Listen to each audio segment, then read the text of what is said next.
Must be Linda, maybe? This meeting is being videotaped. This meeting is being videotaped. Anyone not wishing to be seen on television may be excused.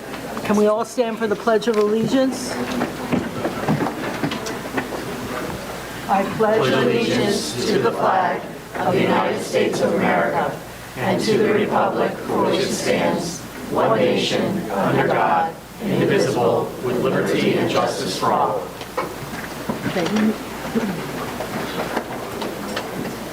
Okay, thank you, everyone. We're going to begin with Dr. Hibbs' student recognition. Yeah, so before we turn it over to the esteemed Mr. Anderson, I wouldn't, normally do this, and he's probably not going to like it, but I want to take a moment and recognize Kevin Murphy. Kevin Murphy is, give him a hand.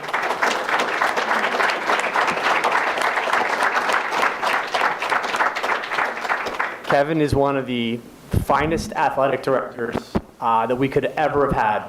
Knowledgeable about kids, coaching, sportsmanship, just an overall gentleman. And Washington Township was really, truly blessed to have such an advocate for so many years, watching over all of our young men and our young women in all of our sports. So Kevin, this came very quickly. You are going to be missed, and you are just a 10. Thank you. Give me a hand.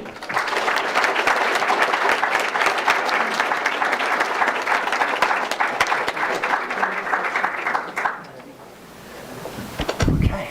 Mr. Anderson, I think that's you for student recognitions. All right, well, good evening, everyone. It's good to see everybody out here tonight. It has truly been a triumphant week here in Township. We've had a lot going on the last week or so. We last week started off with our senior awards night, giving away over $190,000 in scholarships to our graduating seniors. Let's give them a big round of applause. And we also had a graduation last Thursday night like we've never seen. Beautiful weather, majestic, and just a great, great atmosphere for our students. It was fantastic.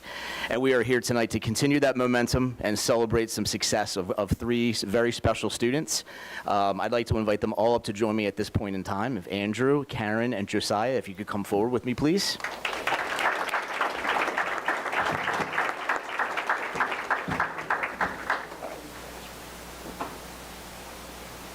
All right, so ladies first. So I'm going to have Karen come up and join me. So ladies and gentlemen, Board of Ed, this is Karen Chow. And Karen Chow is an extremely special student. She just graduated last Thursday night, and we've got to know each other quite well over the last few years. So Karen is here tonight for several reasons. First of all, just as an FYI, Karen is our valedictorian this year, #1 in her class. Absolutely fantastic student, very, very involved, and she will be attending Harvard University. We're very, very proud of Karen.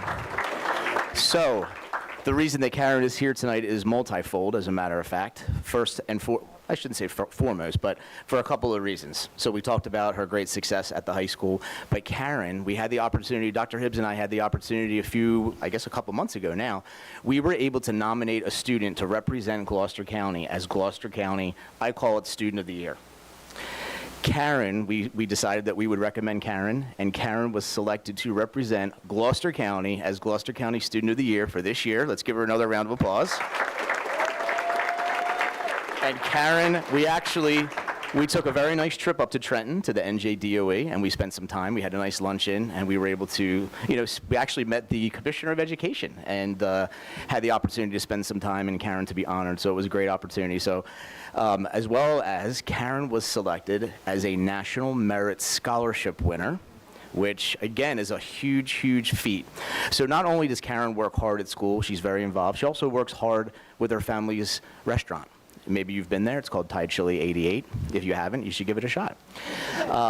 So Karen and I met a couple of years ago when I went in to get food. And I don't go there a lot. And I probably haven't been there since. Sorry, I'll be back.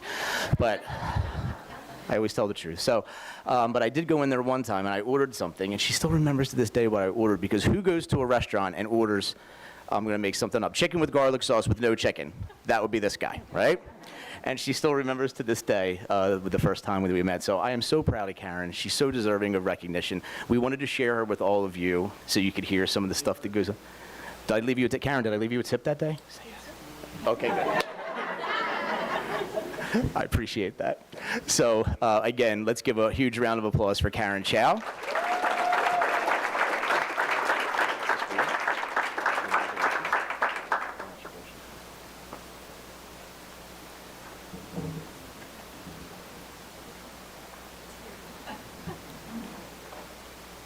True.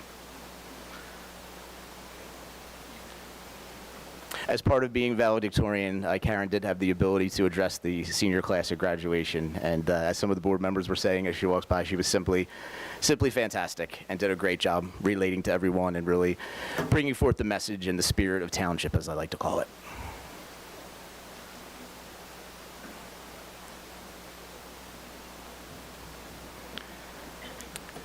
So our next student that we are recognizing, Josiah, come on up next to me, is Josiah Carter. Let's give him a round of applause.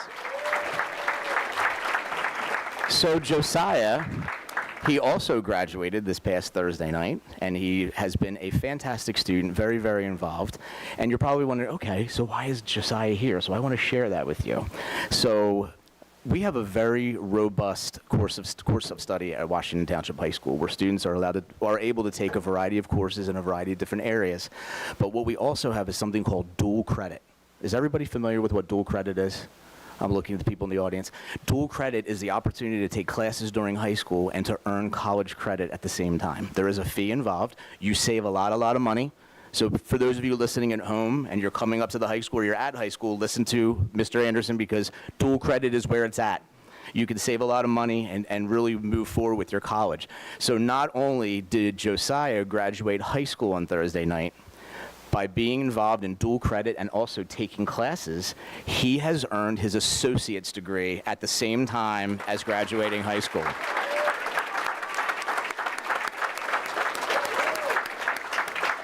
That's a really big deal, guys, all right, to be able to start already 2 years in on your third year. He was very strategic, he was very hardworking, and he really went through and planned this out. I was so proud and so impressed as we got to know each other this year, and he came forward, and I did actually went to the counseling to make sure, are there other kids, because we recognized him at graduation as well. In my speech, I did a shout out to Josiah because I think it's a really big deal. So, ladies and gentlemen, once again, not only a graduate of Washington Township High School, but an associate's degree in engineering science. In engineering sciences, no less. So Josiah, I'm going to present this to you and say a hearty congratulations and thanks for everything. Appreciate you.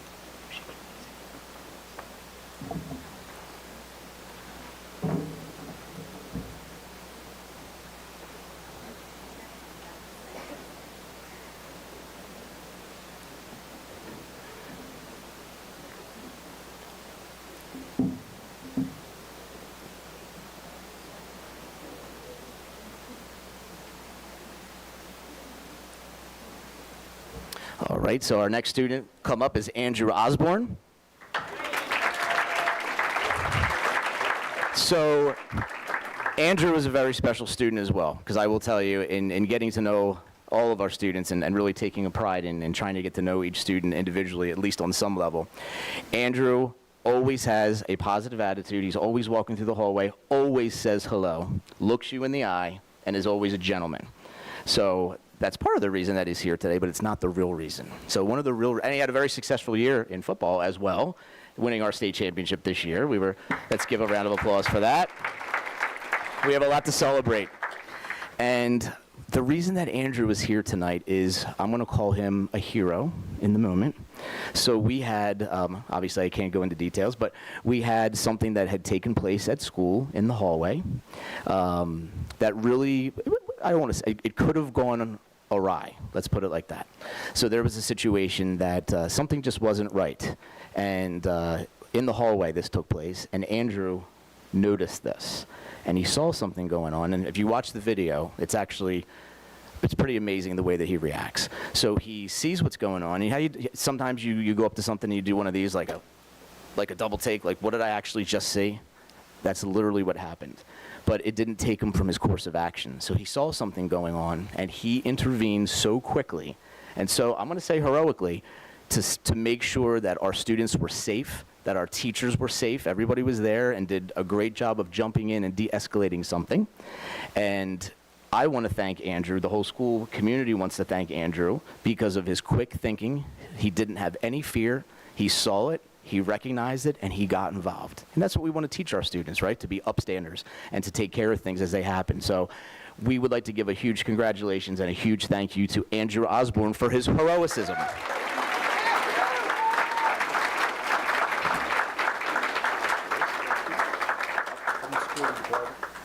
And we have Security Director Hilbert, who is presenting you with something from the Security Department as well as a thank you. So, from Security Department.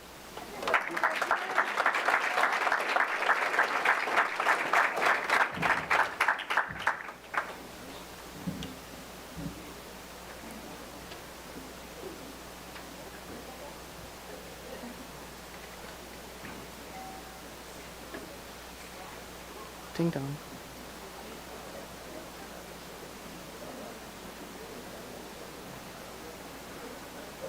So again, thank you all for joining us tonight to celebrate our students for doing an amazing job. It's been simply fantastic, and we look forward to continuing with many more achievements from our students. Thank you so much, everybody.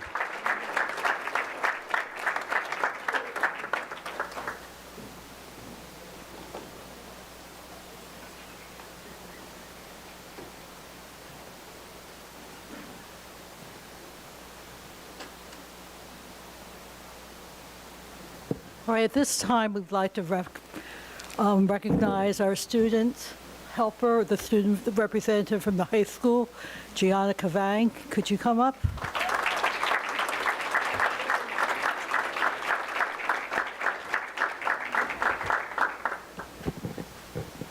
This is your last meeting, right? Okay.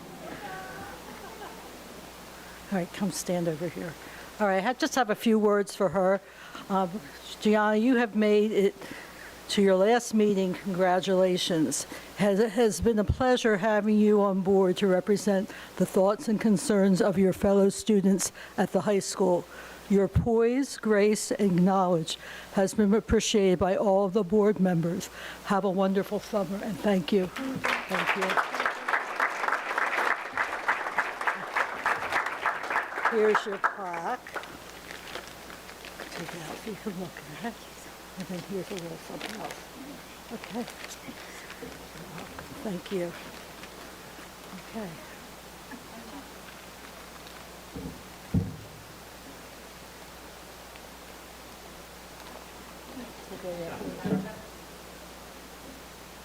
Wait, come back.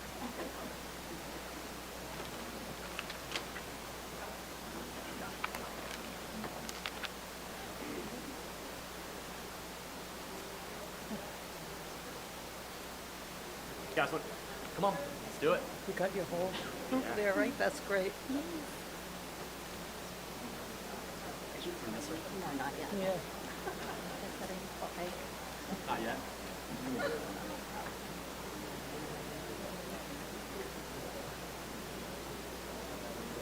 Thank you. Thank you. Thank you. Thank you.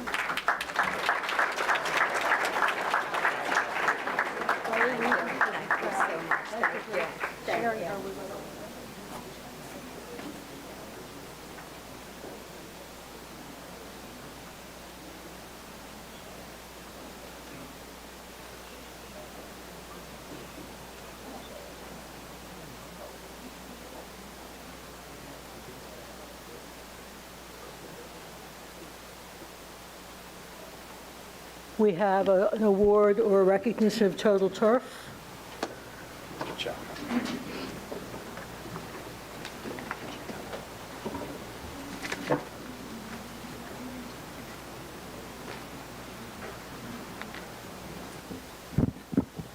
Good evening, members of the board. My name is James Cho. I am a fifth grade teacher at Bells Elementary School, but I'm also here to represent Total Turf Experience in Pittman, New Jersey. Last month, we had an event at Total Turf called kickball craze. Ms. Schechter was present. I believe Ms. Cousinpel was there one time, right? So I wanted to talk a little bit about it and recognize the work that Total Turf Experience does for Washington Township. It began in 2019 when the owner, Jerry McGuff, Dominic Renzi, who's also a teacher in Washington Township, and myself, we came together and we wanted to think of a way to bring all 6 elementary schools together. There are events at the high school and middle schools where they get together. We said, well, we should be able to get together too. And in the spirit of unity, friendship, and township pride, we created a kickball tournament called Kickball Craze. All 6 elementary schools are represented through their 5th graders, and they come for one evening, and we have a kickball tournament. Congratulations to her, Phil, who won it this year.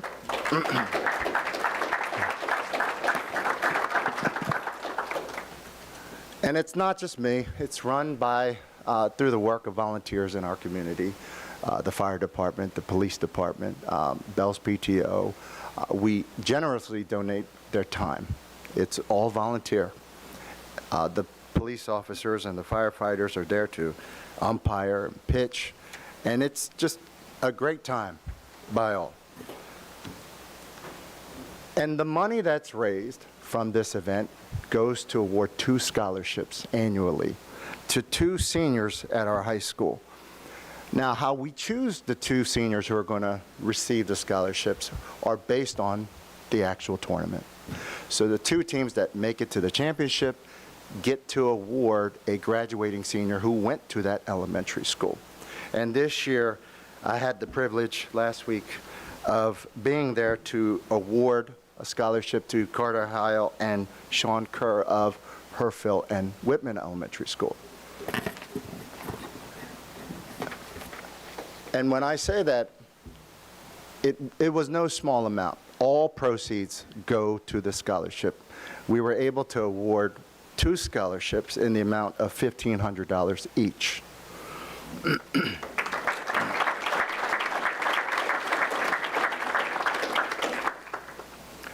And it's not just the kickball tournament. I wanted to say Total Turf has done a lot for this community. Over the last 10 years, Total Turf has provided 4 athletic scholarships to graduating seniors. Every Thanksgiving, there is a Thanksgiving drive. Last year, 5,400 meals were provided to families and students of Washington Township. For the last 3 years, a breakfast with Santa has been offered to local families, including families from all Washington Township schools. Breakfast is provided, gift cards are distributed, students meet Santa and leave with many gifts and toys. Last year, 1,400 people attended this event at Total Turf. And last Christmas, and I had the pleasure to attend this event, Andre Drummond of the 76ers, in conjunction with Total Turf, hosted a holiday event for 10 families from Wedgwood Elementary School. Students and their families were served dinner at Total Turf. They received 76ers merchandise, gift cards from local businesses, food and clothing, and had their holiday wish list fulfilled. But there's more. Thank you. For the last 10 years, Total Turf has sponsored a hole at the Washington WTEA annual golf outing. Jerry McGuff, Andre Drummond, visited Wedgwood Elementary School and motivated students during a school-wide assembly. Andre visited several classrooms and took photos and signed autographs for those students at Wedgwood. Jerry and other Total Turf team members also participated in Wedgwood's 5th grade annual career fair, explaining how to become a future entrepreneur. Total Turf has had many and current former Washington Township students employed in a variety of positions, including myself and many of my former students who currently work for me this summer. Total Turf has also afforded scholarships to students so that they are able to compete within a variety of sports environments. And overall, Total Turf has donated $6,500 of gym equipment to the Washington Township football team.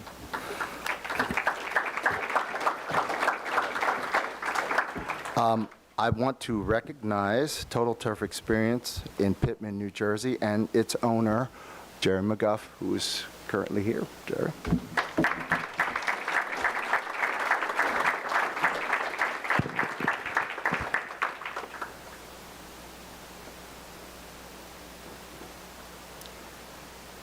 The Washington Township Board of Education recognizes Total Turf Experience in grateful recognition of your unwavering support of the Washington Township School District and your continued commitment to enhancing opportunities for our students, families, and community.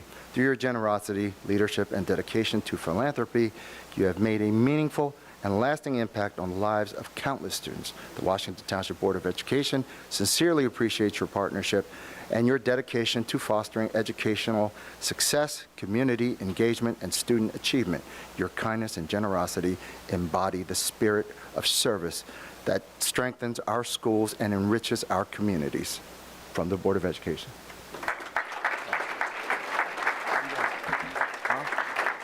Yes, we're done. Thank you all.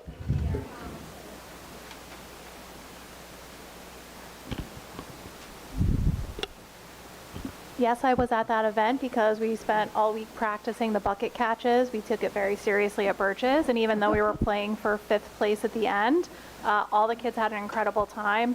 Thank you, Total Turf. I've never seen organization quite like that. When you see 6 elementary schools worth of kids descend upon pizza and water after, they were efficient, amazing, professional, and a great partner. So it was a really great event. Could we have our boys lacrosse team come up, please?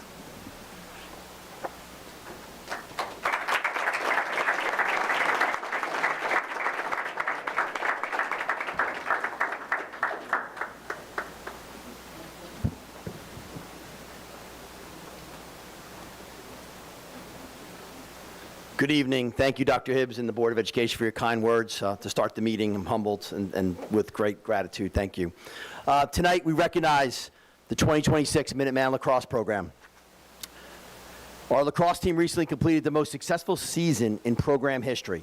The team wrapped up an incredible campaign with an outstanding 18-4 record, capturing the South Jersey Interscholastic Lacrosse League American Division Championship for the first time since joining that conference in 2023.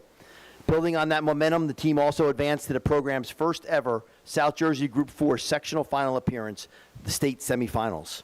In addition to the team's collective success, the squad earned unprecedented individual recognition at the conference, state, and regional levels. Head coach Josh Hanlon, who will come up here in a second, was named the New Jersey Group 4 State Lacrosse Coach of the Year, and he's also been nominated, and he doesn't know this yet, but he's been nominated for the National Lacrosse Coach of the Year award. We'll find that out later, another few weeks. So with no further ado, I told Coach we're getting a plaque. I like to do plaques, and we're going to give this to Coach. He could bring it home to his wife and kids and have that for his mantle at his house. Certainly something to be proud of.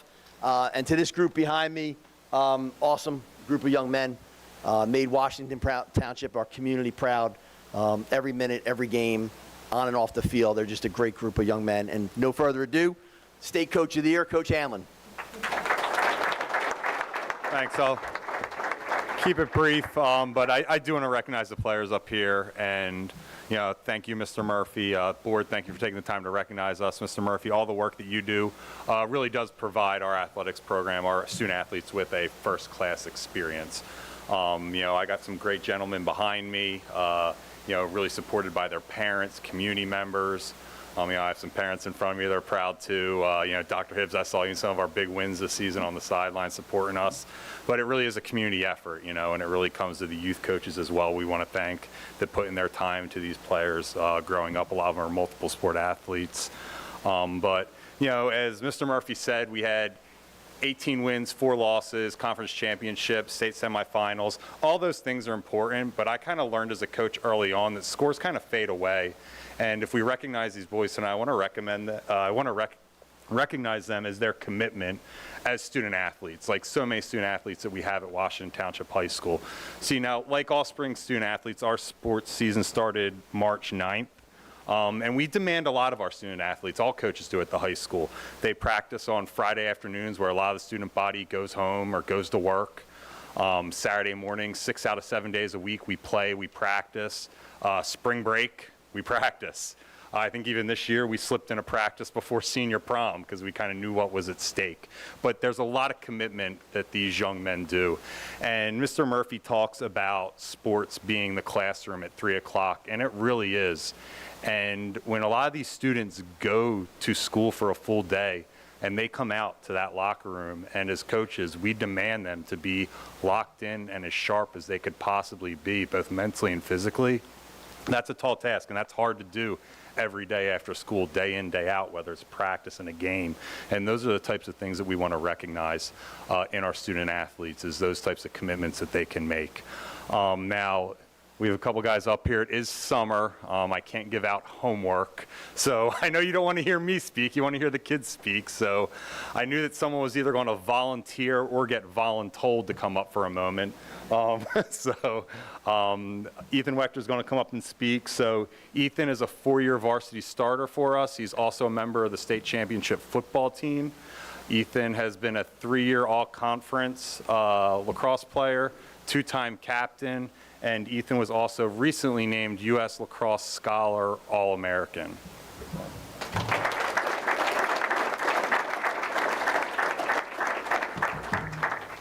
Good evening. On behalf of our team, I'd like to thank the Board of Education for taking the time to recognize us and celebrate our season. It truly means a lot.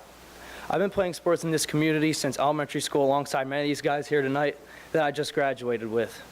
Growing up together, competing together, and finishing our high school careers as the most accomplished team in program history makes this recognition even more special. We're grateful for our coaches, our families, Dr. Hibbs, the high school admin, and everyone who supported us throughout the season, on the field and in the classroom. Thank you again for this honor.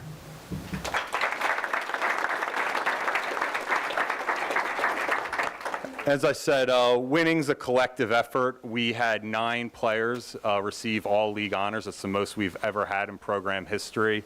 Cooper Frentato, Michael Phillips, Jake Weiser, Landon Heil, Trey Egan, Miles Malone, Parker Reese, Robbie Finnegan, and Ethan Wechter. We also had Parker Reese and Robbie Finnegan be recognized as Group 4 First Team All-State by the New Jersey Coaches Association and also by NJ.com. We had Robbie Finnegan be recognized by NJ.com as the South Jersey Interscholastic Lacrosse Player of the Year, and our team was recognized by NJ.com as the South Jersey Interscholastic Lacrosse Team of the Year, which was a tremendous accomplishment for them and the work that they put in. Like I said, also, I just really appreciate all these guys coming out tonight. I appreciate your time. Like I said, sports is just, Mr. Murphy's done a great job. It teaches these guys such valuable lessons. It teaches them how to deal with adversity, how to handle failure, and how to persevere, when you're faced with certain situations, how to believe in yourself. And I'd be hard-pressed before we leave also. It just opens up so many opportunities for our kids. If you've ever come at the end of the year, Mr. Murphy does the senior athlete signing in May, and we have so many kids that use sports as an avenue in this district to go on to different things. It opens up opportunities that they may not have had. We have 5 players going on to play college lacrosse and pursuing academics next year, which is just fantastic, and we usually do have that. We have Jake Weiser, who's going to play lacrosse at Immaculata University and major in exercise science. We have Ethan Wechter, who's going to play lacrosse at Immaculata University, major in exercise science. Michael Phillips, who's going to play lacrosse at Arcadia University. He's going to major in international business. We have Robbie Finnegan, who's going to play Division I lacrosse at Lemoyne College. And we have Parker Reese, who's going to play lacrosse at Rensselaer Polytechnic Institute, a great lacrosse program, one of the premier, tech schools in the country for engineering. So, congrats to them as well. But once again, thank you for having us out this evening. We really appreciate it.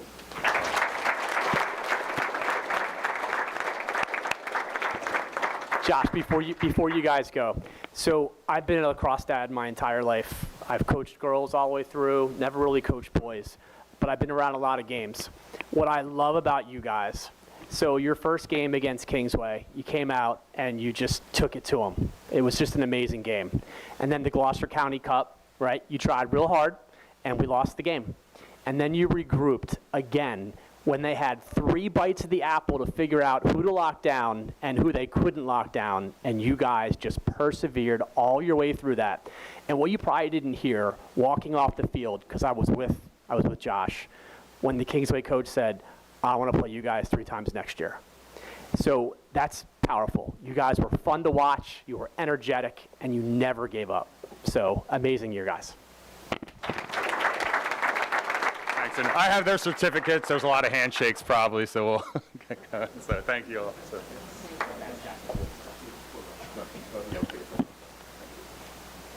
You gonna take pictures or anything? Kev, can we get a picture right outside?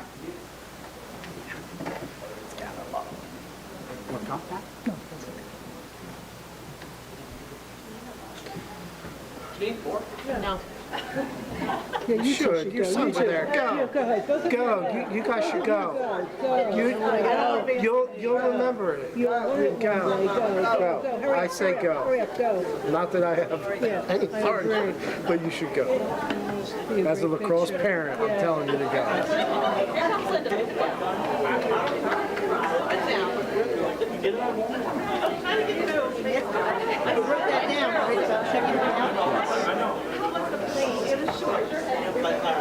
Right here.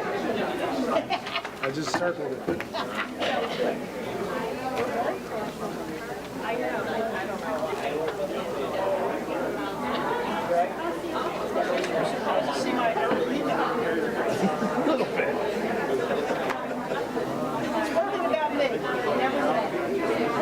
Well, we know that. We know that. Stay on your toes, I'll tell you that. These are piling up. And usually I just do it as they come in. I don't want to take preference, but I kind of put them together by preference. What time we have, I don't think we'll do dinner, but 11 o'clock we have to do a motion, right? You do that at 11 or 10:45? I have no idea. You would be very loyal. I have.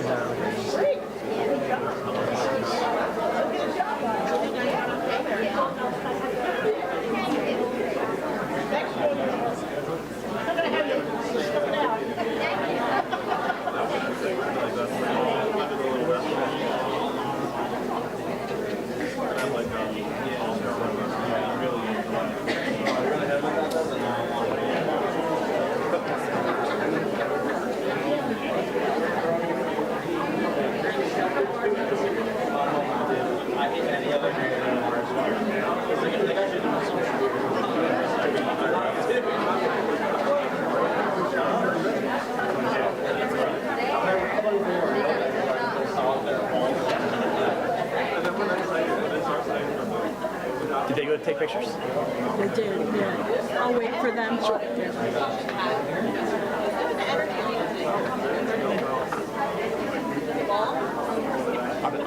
I'll be quick.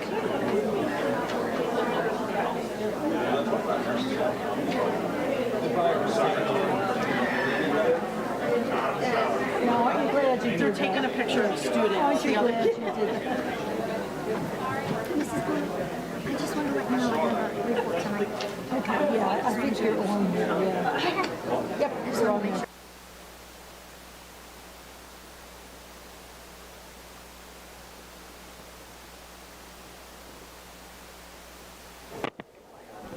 Okay, we're going to get back to the business. Our next presentation has to do with our energy audit. I'll turn that over to Dr. Hibbs. Hi, everybody. It's not really a presentation, more just a tremendous source of pride with just some talking points. So you heard that we've done an energy audit this year. It's going to end up being one of the largest infrastructure initiatives that really we've ever undertaken. And when both phases are complete, we're going to have over $26 million worth of projects. And the only cost that we had associated with that was the investment grade audit that we had to pay for. And that's going to be just phase one will be $16 million in facility improvements, $911,000 in annual energy savings. We're going to reduce utility costs by about 29%. We're going to have about $700,000 in rebates and incentives and a 61% reduction in our carbon footprint, which is amazing. And then we have about $3.5 million worth of boilers and $3.5 million worth of LED lighting upgrades, including our fields, which will actually include the fields and then backwards as well to increase our lighting footprint. So that was phase one, about $16 million, and we were just notified very recently that phase two is going to happen as well for about another $10 million, and that will include solar, and it will also include a 15-year coating on our roofs, which is tremendously millions and millions and millions of dollars. So we're very thankful for this, and it'll probably be in motion for the next 2 years, and we did great. So just want to make sure everybody knew and what to expect. Thank you. Okay, thank you, Dr. Hibbs. Under discussion items, we have policy 0164.2. Yes. So this ran through the policy committee, and everybody should have a copy in front of them somewhere. We do now. Oh, we do now. I apologize. Here it comes. Thank you, Laura. Hi. Hi.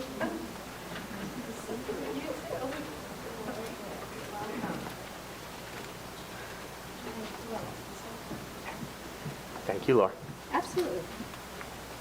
Sorry about that. That's okay. Thank you. I cut up in the pictures. The policy committee really just wanted to discuss one word in reference to a board member when they are away. So it's basically the word emergency. I think we were struggling, and Julie, I think we were struggling with that word, right? Emergency? Yeah. And whether or not we felt that we could quantify what an emergency is, it's basically 5 lines down. So the Board of Education recognizes that a board member may be unable to attend an advertised board meeting due to a medical condition where the board member is prohibited from leaving his or her home, a business commitment requiring the board member to be physically unavailable or out of the area during the time of the advertised board meeting, and or an emergency that prevents the board member from attending an advertised board meeting. I think we just were seeking clarity on emergency to figure out what that was. And if anybody had any thoughts on that, or if they want to remand it to the policy committee to make a decision. Anybody have any thoughts on that language?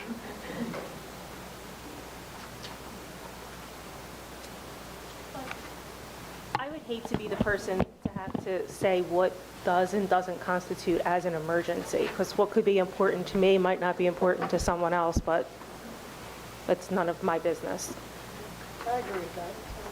So I think if someone is saying that they can't make it to a meeting, then as an adult, they should be able to say, I can't make it. And if, whether you call in or you don't call in, I would never let someone tell me I couldn't come, that I couldn't call in because I had something that I considered an emergency. Like your kid's soccer game might not be an emergency, but to you it might be. Listen, life is short, and if you get to go to your kid's soccer game instead of coming to a meeting, go to your kid's soccer game. And that's just my opinion.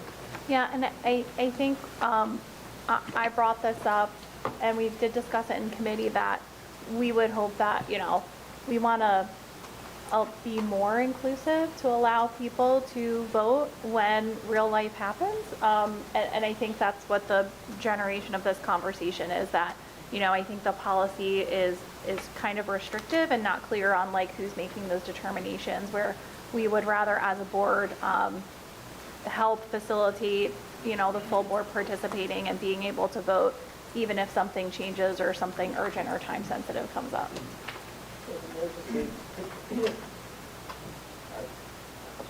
Instead of emergency, just particular circumstances that would lend to family situations and family matters, rather than just emergency.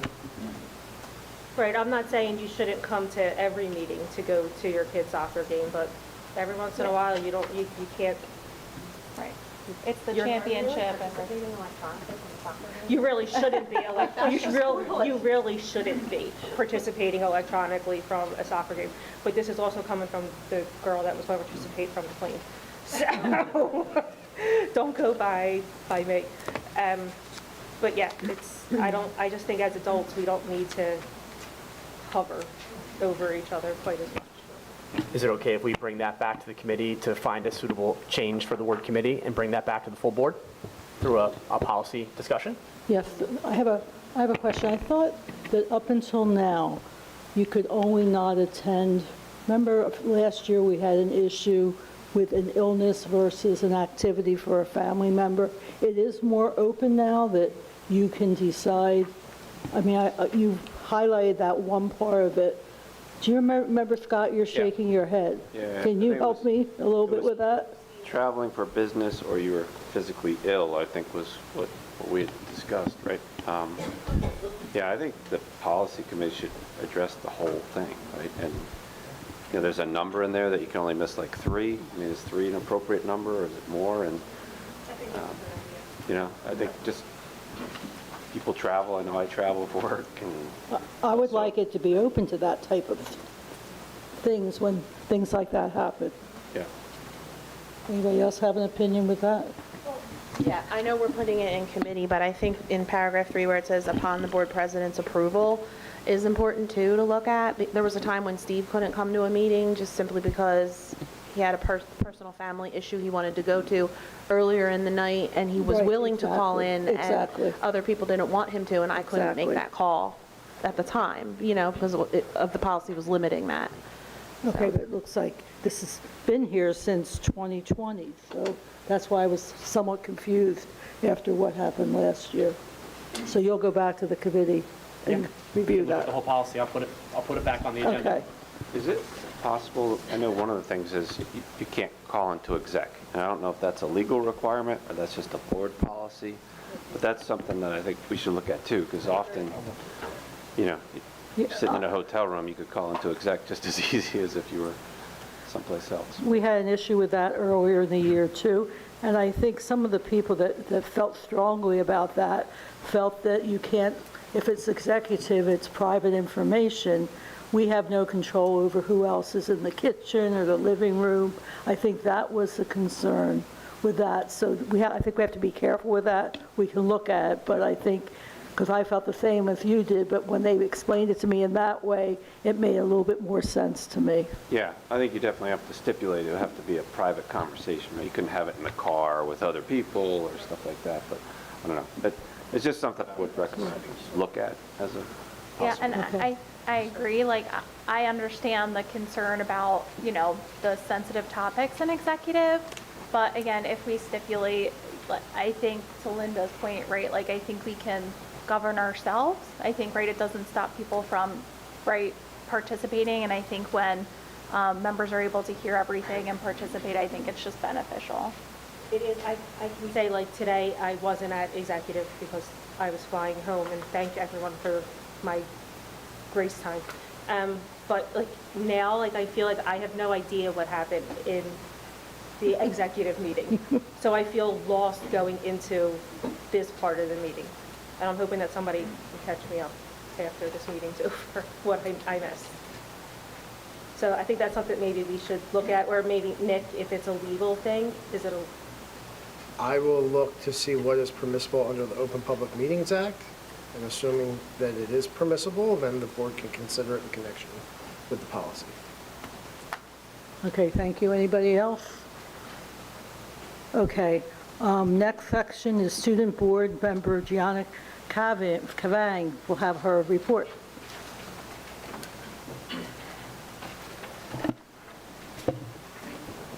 Good evening. As the 2025-2026 school year comes to a close, I have a few final announcements I'd like to make. The Washington Township High School graduation was held on June 25th at 7 p.m. at the high school, with project graduation to follow at Dave & Buster's in Philadelphia. With graduating so many seniors this year, I wanted to take a second to share just some of the schools our graduates will be attending in the fall. Rowan College of South Jersey, Immaculata University, James Madison University, the College of New Jersey, High Point University, Stockton University, University of Columbia, Harvard University, Widener University, Rutgers University, Penn State University, and St. Joseph's University. We are very proud of the graduated class of 2026. May they find success in everything that they do. Our fall sports programs have begun with practices for football, boys soccer, girls soccer, cheerleading, and girls tennis, with tryouts beginning in early August.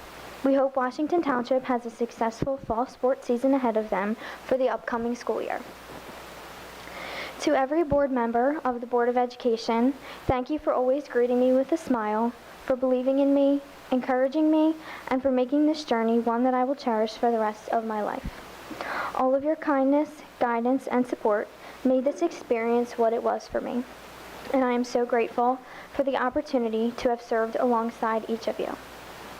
To all of the club advisors, athletic directors, elementary and middle school principals, and Principal Anderson, thank you for always taking the time out of your busy schedules to meet with me to share updates on our athletic teams, clubs, fundraisers, and school events.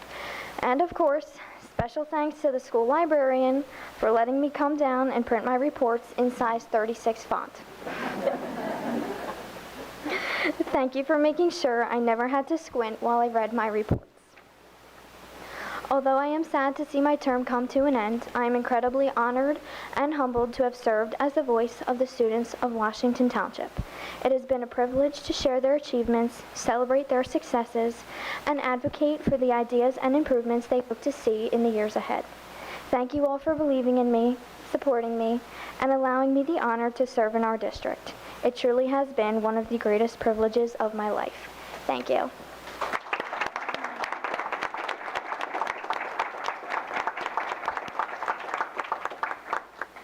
Okay, now we'll hear from Mr. DeStilio. He is our Director of Data Technology, Registration, and School Community Outreach. Mr. DeStilio? Thank you, Ms. Blum. I have a couple of things. Gianna, congratulations again. Well earned, well deserved. You were very good at what you did.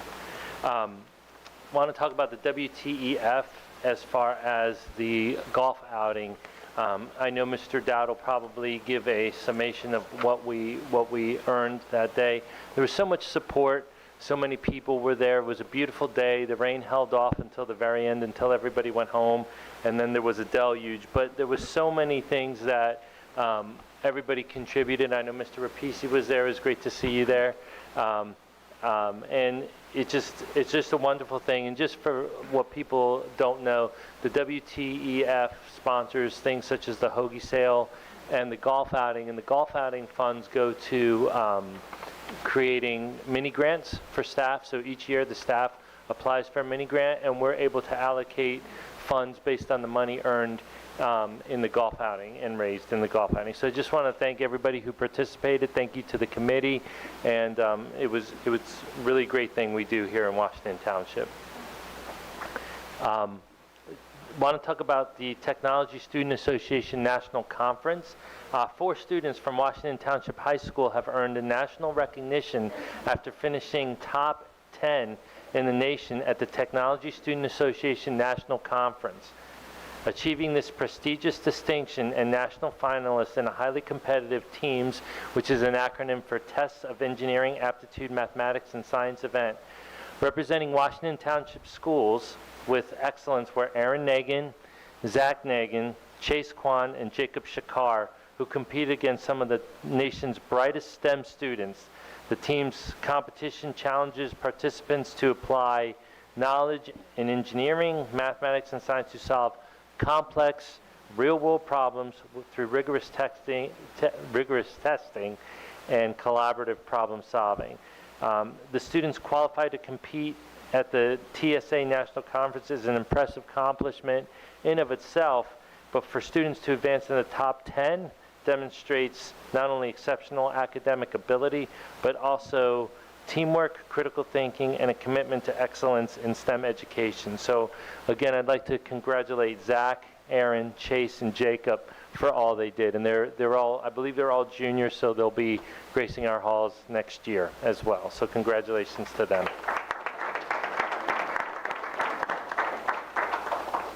The Hagen Library, they're having a visit from the Edelman Museum on Friday, July 10th at 1:30 p.m. Kids and teens ages 3 to 18 can come to the Hagen Library and learn about dinosaurs and some of the famous fossils found at the Edelman Fossil Park and Museum.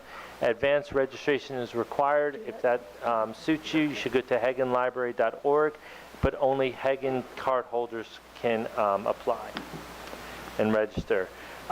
Mr. Murphy, I don't know if he's still here. Again, he left. Again, congratulations to him. but he sent us some correspondence that I wanted to showcase. We just received exciting news from our longtime sportsmanship partner, the Positive Coaching Alliance, or PCA. They've been chosen as a back-to-school take-back sports partner. Positive Coaching Alliance, along with the national partners at ESPN, Under Armour, and Disney, will sponsor an educational pep rally for parents on Wednesday, August 12th at the Washington Township High School. PCA will continue to provide us with resources to help parents and caregivers manage the pressure put on young athletes and build supportive relationships with our coaching staff. We will be releasing more information as the summer goes on, and I'll be reporting more of that and sending information out on Parent Square. The class of 2030 will be entering the high school. Register for the transition camp for students entering high school. It will be August 11th and August 12th at WTHS. Please register. We sent this up on Parent Square tonight, but please register by July 1 for all those listening. And there's a link in the Parent Square that my office just sent out today.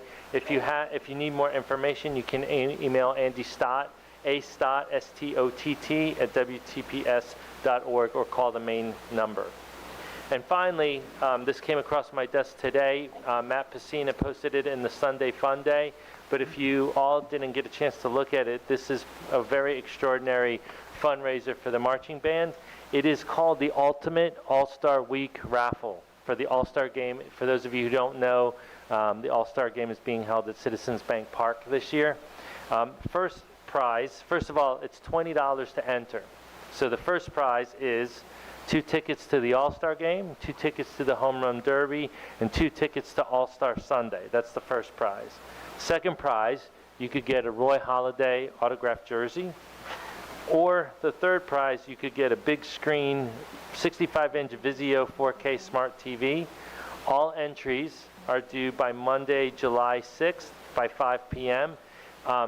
We just posted it on Parent Square, so there's a QR code there, and there's a Venmo. It's run by the Booster Club. So the drawing will be live on Facebook on July 9th at 8 p.m. So if you're interested in participating in that, please consider paying $20 to enter that raffle. Ms. Blum, that's my report for this evening. Thank you. Thank you, Mr. Castillo. Under correspondence, may I have a motion to approve E1, layers of discipline? There is no correspondence at this time. So moved. All in favor?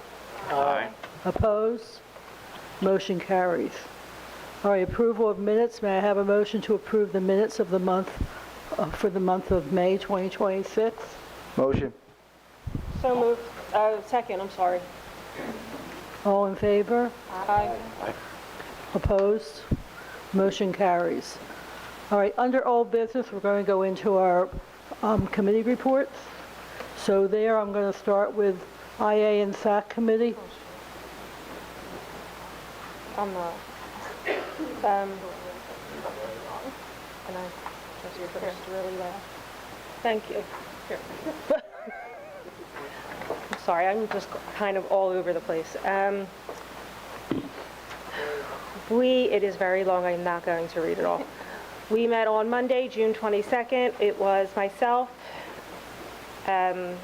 Elaine, Dr. Hibbs, Mrs. Holmes, Mr. DeStilio, Elaine, you there? Terry was there. I think that was everybody. We talked about a field trip that had already happened to a Rastelli's food group in Swedesboro for our culinary students.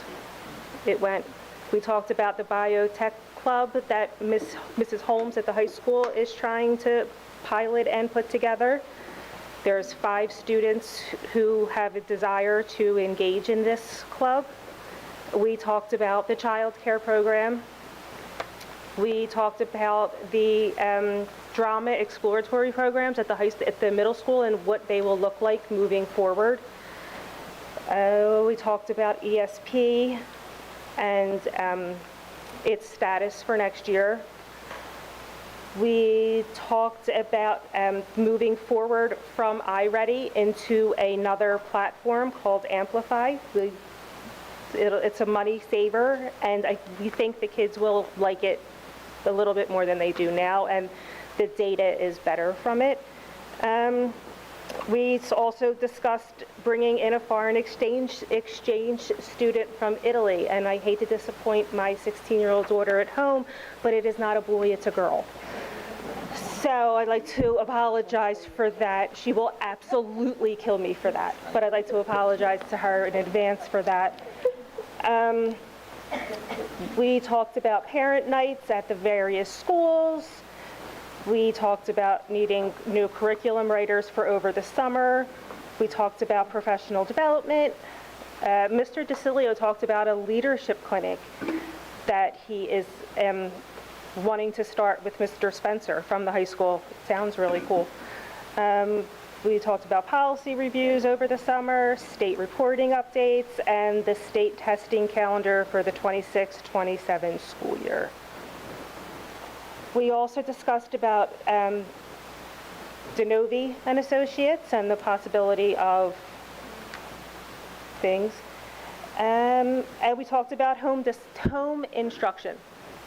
And that's it. Okay, thank you. Okay, can we move on to policy?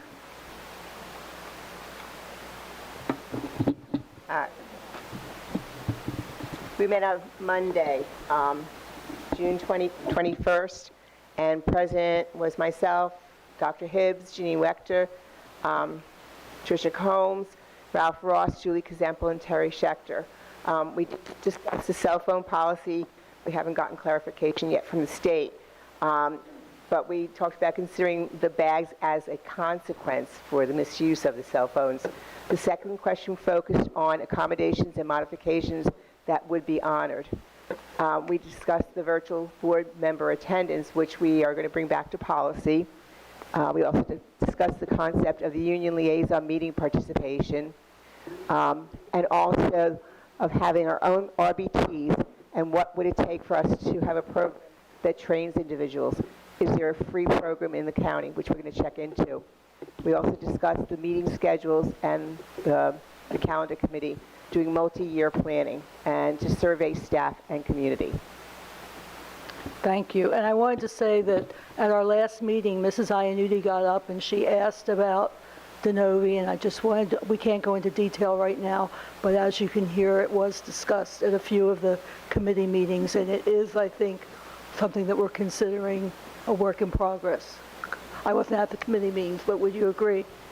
Okay, thank you. Pat, I'm not sure if this is, maybe it's not the right time, but I wanted to put the little bug in your ear about possibly creating some type of group to make sure that this discussion continues to happen so it doesn't fall by the wayside like it has in the past. I agree.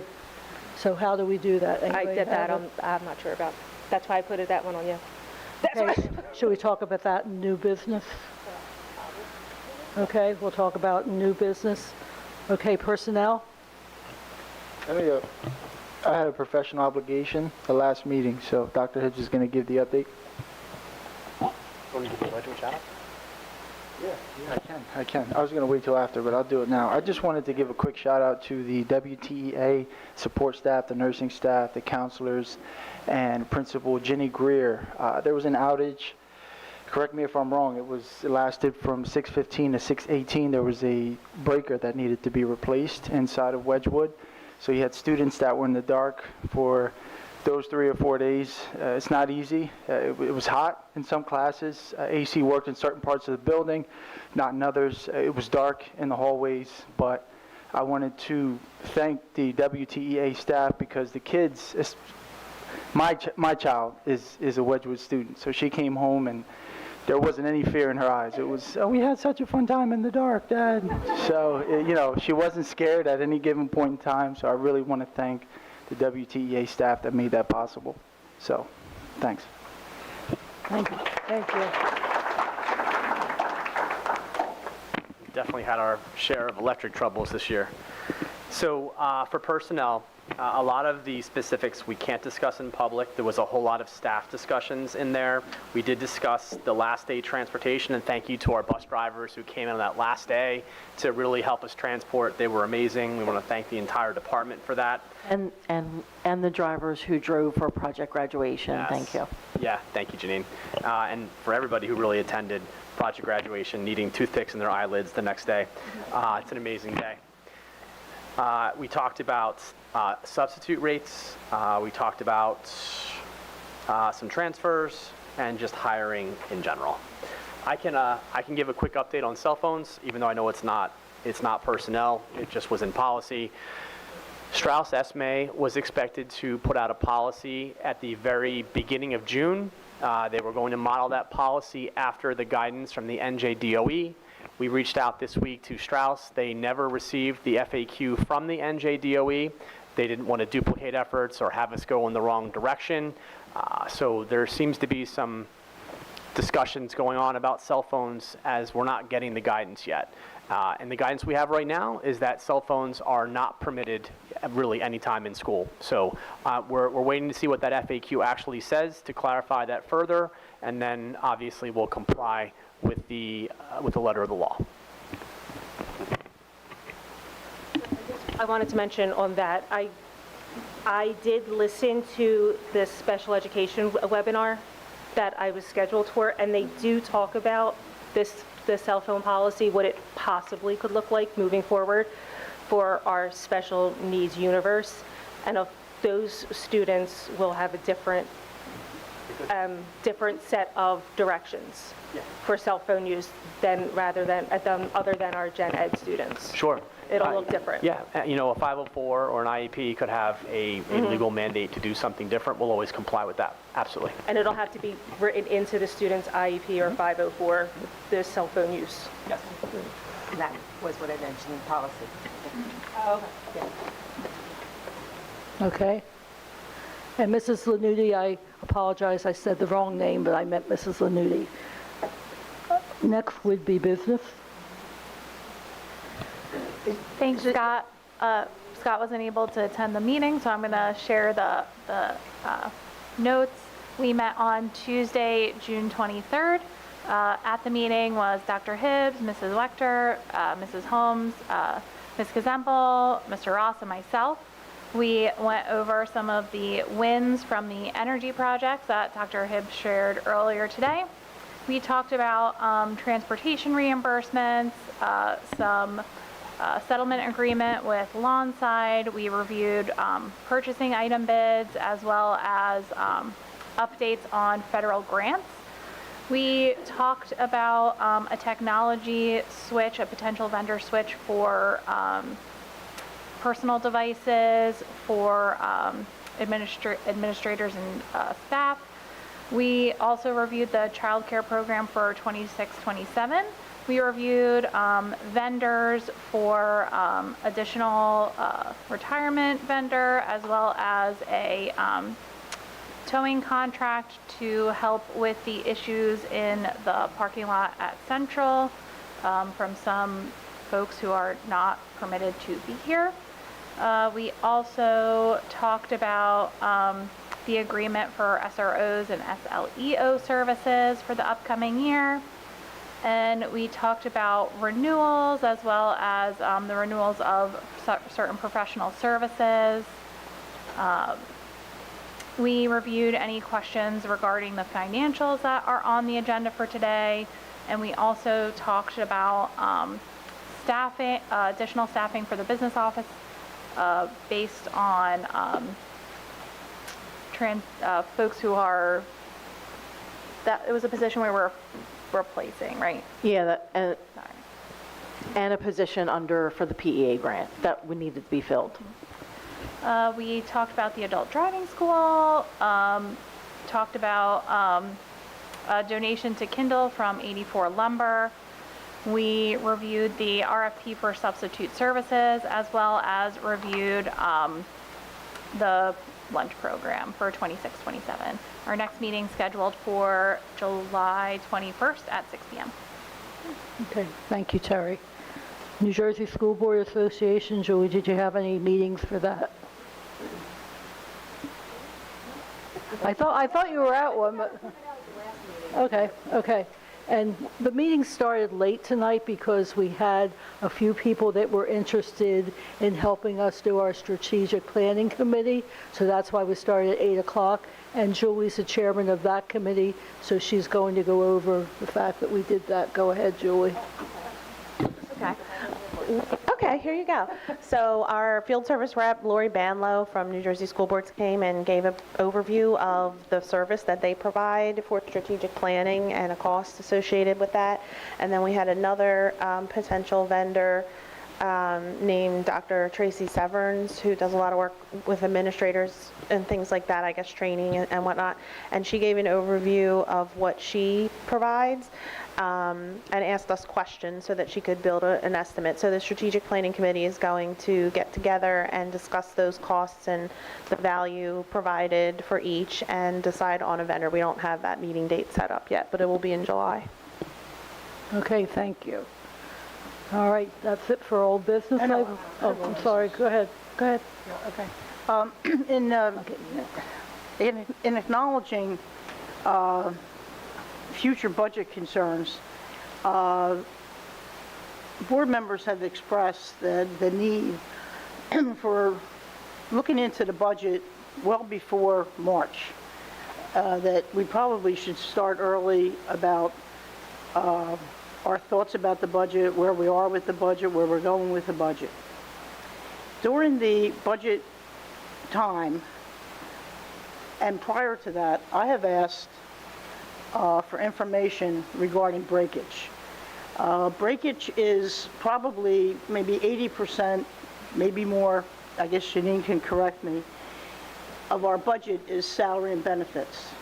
Breakage is the result of when people leave and people come in, and the difference in salary. So if you have a teacher retiring at the top of the guide, and a new teacher comes in, and there's $35,000 between the two, that's called breakage. I had asked for breakage. I asked for breakage during the budget time, and I didn't get it. I voted for the budget because I was very concerned about the fact that I wanted to be sure that we opened up our new building. I thought that would help our teachers and our community. And also the fact that we had people that were going to be losing benefits, and they were not going to lose benefits as a result. I looked towards our association that we belong to for some guidance, and I was told the fact that I brought it up, and as a school board person, I have every right to know what that breakage is. If it has to be something that the school board has to vote on, because the breakage is important to know. My understanding is that when school board members ask for breakage in other districts, they get it. I have not gotten it, and I'd like to make this request again, that I think it's important for us to know going forward as we're looking at the budget in the future. For the public to know, to just give you an example, when teachers settle a contract, at the end of the 3-year contract or a 4-year contract, in most cases, I know in the last contract, our community did not pay the salaries that were negotiated because of breakage. In some districts like ours, breakage is used to actually run the district. An example I know I'm given is that if you have a teacher that goes out on medical and we have to have a substitute, that's where we use some of the breakage money. Question is, do we have 50 teachers going out, 100, 10? Okay, I don't know what it is. But I'm here tonight, again, to ask for that information as a school board member that has oversight. I have every right to know that information, and so does every other board member. For 25, 26, or moving forward? Well, I had given some parameters, okay? And I don't have them right in front of me. I'd like to have them, and I'd like to have it going forward. Now that we're over the budget season, we're into the summer, okay? And also in mind that we can't wait till March when budget season comes up. We need to start right now. We need to start every single board meeting trying to find out where we are with the budget and where we're going. Just my thoughts as a board member and the responsibility that I have. Thank you, Connie. Just to correct the record, I think every single time that breakage was asked for, we've discussed it multiple times at public meetings. We've discussed it multiple times in committee meetings. Estimate numbers have been given, and we've given updates on what it's used for. If you prefer an ongoing list of how many people are on leave and how many are getting paid, that's something, if you'd like the administration to spend their time doing that, that's something that you can talk to the superintendent about, and we can go through committee. But I think to say that information wasn't provided is inaccurate. I think, again, it's an ongoing, changing number, and we've done our best to answer your question every single time. We do take the time in committees. Any breakage, it's not just salaries. There's breakage in other areas, and we're constantly discussing what that's needed for. We've talked over and over again about excess money at the end of the year and what's that is used for. I think we spent a significant amount of time explaining that during this budget process because we had excess surplus that was budgeted, and there's a concern that we won't have it moving forward. You know, again, any questions that you have, we do our best to answer, but I don't think it's fair to say that it hasn't been answered. You want a specific number anytime you ask for it, and it is a moving target, so we do our best to be transparent and use the financials to fully explain what's left over and what's it's being used for, and we can continue to do that. We also do our best as we move into the fall to talk about the budget process. I think, unfortunately, when, you know, moving forward is going to be a little bit easier because we have negotiated contracts, so we can better project salaries, but, you know, we don't get our state aid numbers. We don't get a lot of figures from the state until February or March. So again, we can talk about other ideas. If there's information people felt they were missing, we're happy to provide it. And one of the things that we talked about as a board, you know, we used approximately about $7 million, right, of excess surplus in this budget, which we don't know yet, you know, what that final number is here. But if that number is not there, then that will be a hole that we will have for next year. The next several years are going to be very, very, very tough financially. I'd like to go another route for old business. I want to shout out to the elementary schools for their amazing moving up exercises for the 5th grade going into middle school. I attended the one at TJ and at Bell's, and what an awesome celebration for these children. I also attended some of the celebration for the students at Bunker Hill. It was amazing to see the number of students that had great grades, and the baccalaureate celebration at the high school was so beautifully done. Just the whole celebration, the music, the dance, I could shout out. And most, the thing that was most impressive was when they went and lit the torches of every other row of children, and they turned and lit the torches of the opposite students, and it was dark, and all the light from those torches. It was a beautiful, beautiful ceremony, so I just wanted to shout out some positive stuff. Go ahead, Scott. Yeah, I just wanted to go back to the budgetary discussion. I mean, I agree on the planning early, right? And I know it's not an easy target because we know some things, we don't know some things, but you know, we could try to forecast, and I think coming up with some of the scenario planning, like we tried to do towards the end last year, like, well, we don't know, but let's have scenario in case we're $1 million short or if we're $2 million short. Getting those discussions going earlier probably would be a good thing.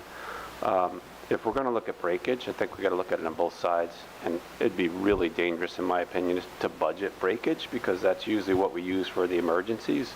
But because a lot of things like transportation may come in higher than budgeted, or benefits come in higher than budgeted, if you start using that breakage money to just fund normal activities, we're not going to have any emergency funds. And we still have reserves to be replenished. I mean, our reserves are low. We have, risk with the credit agencies and things of that nature that we need to keep in mind, because we're going to need to float debt later. And having a good credit rating is going to be very important when we do those, have to go ask for credit. Okay, anybody else? All right, seeing no one, may I have a motion to open the meeting to the public? So moved. Second. All in favor? Aye. Opposed? Motion carries. All right, we're going to start with Alicia Cavang.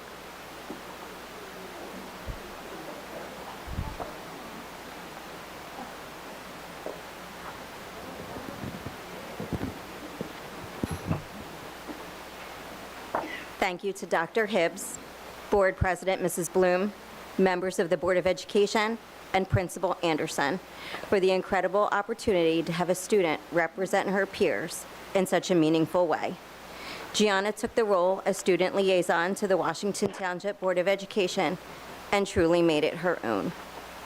Your support for our daughter has been nothing short of amazing. Through your encouragement, Gianna has grown in confidence and developed a stronger ability to advocate not only for herself, but for others as well.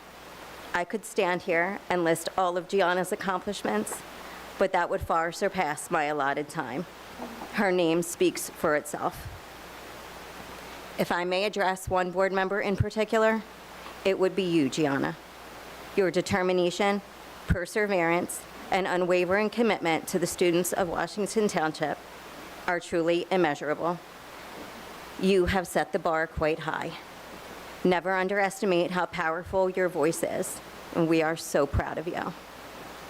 As a parent and a member of this community, this experience has truly been inspiring. Thank you again for all of the support you have shown Gianna. Thank you. Thank you.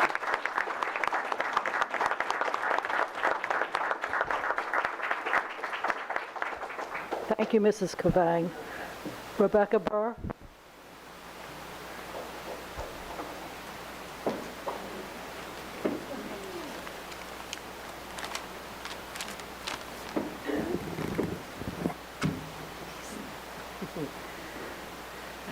Good evening. My name is Rebecca Burr, and I've worked as a secretary in the district for 14 years. The first 6 were in the curriculum department for the director, who at the time oversaw the elementary, middle school, and SAC counselors. And the past 8 years at Orchard Valley in the school counseling office.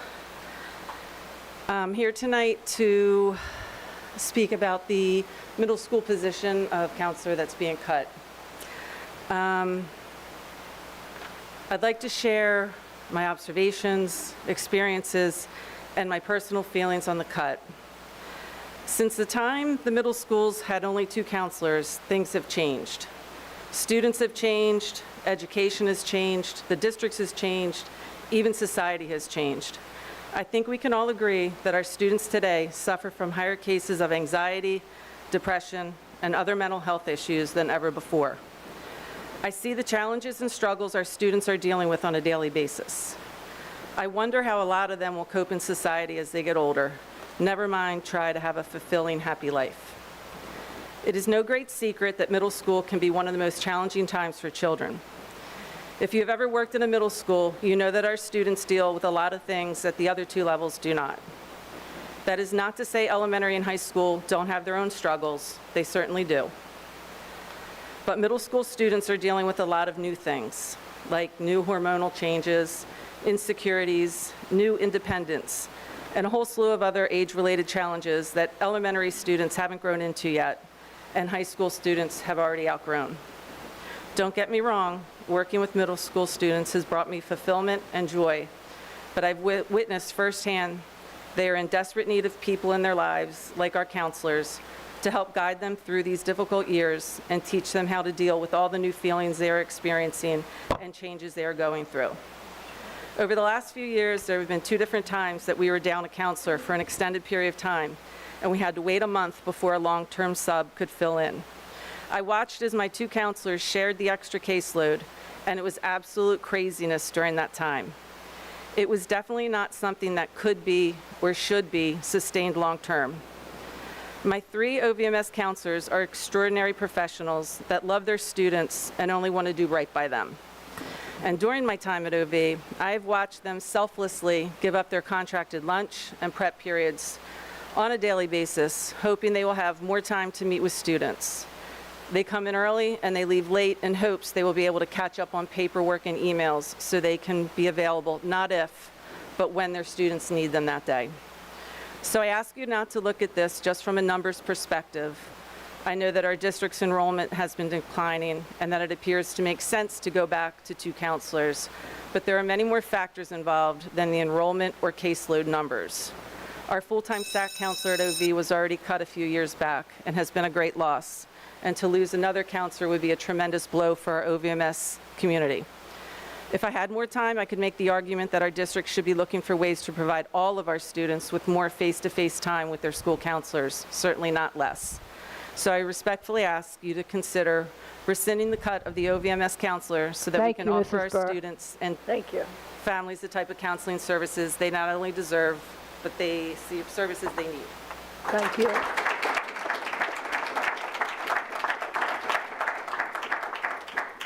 Okay, could I have Dan Jadwabi next?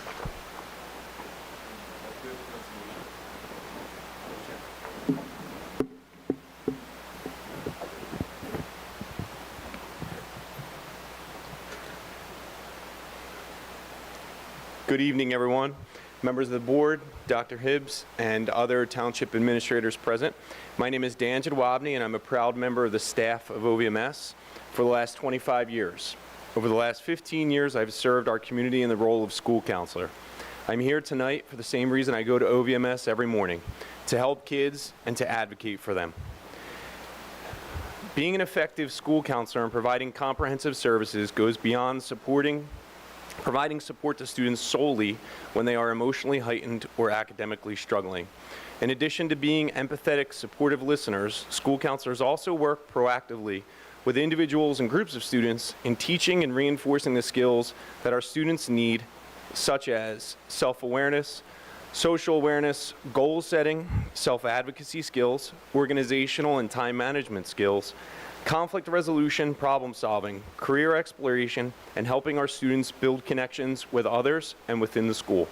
All skills to help them be productive, positive, global citizens. Our presence and availability helps our students attend school and be at their academic best. Supporting a comprehensive school counseling program means giving school counselors time to be aware of school culture and implement programming to address overall needs and to nurture positive and respectful actions by our students. In addition to the direct services and over 1,200 individual student meetings OVMS school counselors provided last year, school counselors also provide indirect services through communication and collaboration with teachers, families, our school nurse, and administration. We also plan whole school events such as Random Act of Kindness Challenge, our Notes of Gratitude initiative, the 8th grade Career Day, and our celebration of National School Counseling Week, all while supporting No Place for Hate and Panther Pride school-wide initiatives. Here in Township, school counselors are also responsible for a number of additional tasks, such as coordination of home instruction services, case coordinators for our RNRS team. We are also grade level coordinators of our 504 teams. We oversee the referral process to Child Study Team, and for about a month or so, we service our school in the role of school testing coordinators. All of these responsibilities require substantial time, thought, and competence. On May 28th, I was informed that our district had decided to make cuts to staff in the school counseling department. These cuts will reduce the number of school counselors in each middle school by 33%, moving from 3 to 2. When I heard this news, I felt blindsided. I felt like the district was taking a huge step backward from our commitment toward our goal of providing comprehensive, proactive school counseling services. I am immensely concerned that the level of support and service that our community has grown accustomed to and that our students deserve is not attainable with 2 school counselors. Comprehensive, proactive school counseling programming requires time to plan and also application. I urge you all to reconsider this cut. I urge you to think about the impact that this legacy cut will have on our 3 middle schools and each of the hundreds and thousands of students who will attend them in years to come. Thank you very much for your time.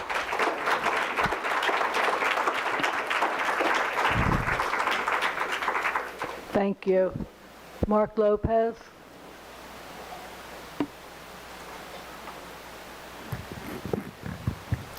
Good evening, Dr. Hibbs and ladies and gentlemen of the Board of Education. I'm Mark Lopez, a teacher and WTEA rep at Orchard Valley.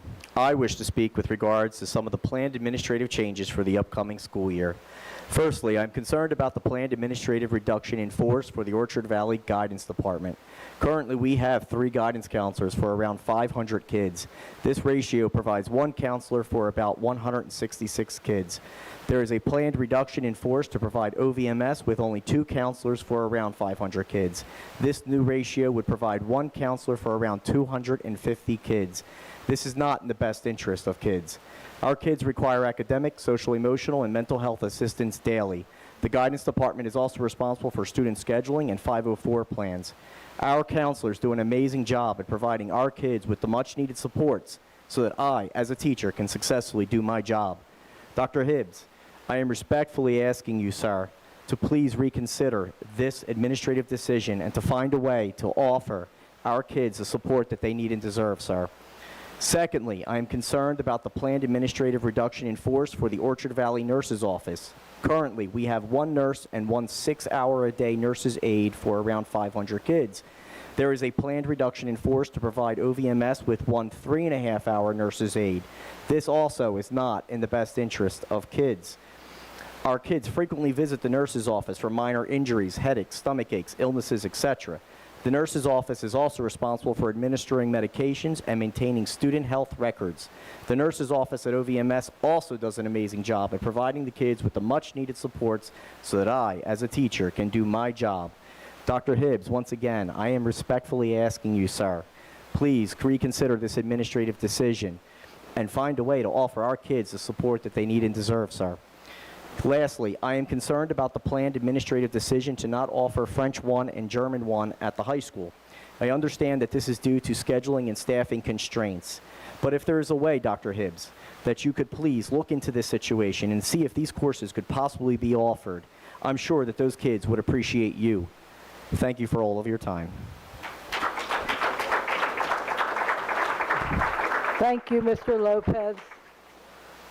Barry White. Wait, Pat, before we move forward, I have a question. This is the first I'm hearing about no French 1 and German 1. When did this happen? French and German?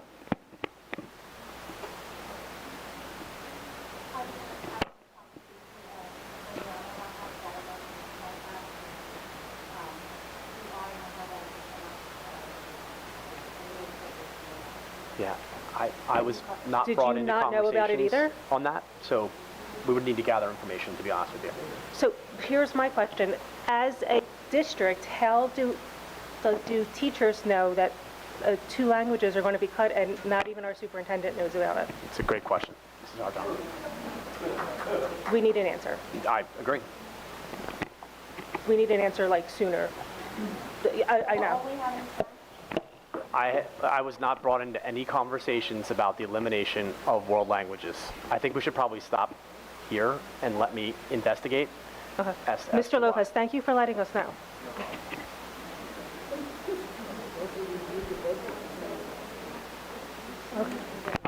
Of course I review the budget, but there'd be no way to see that there was French or German in there, Mr. Ross. We are in public session, so we need to stop this discussion. Okay? I got a question. Is it about this? It's about the counseling cut. How much did we save total? What was the total cost savings for those specific cuts?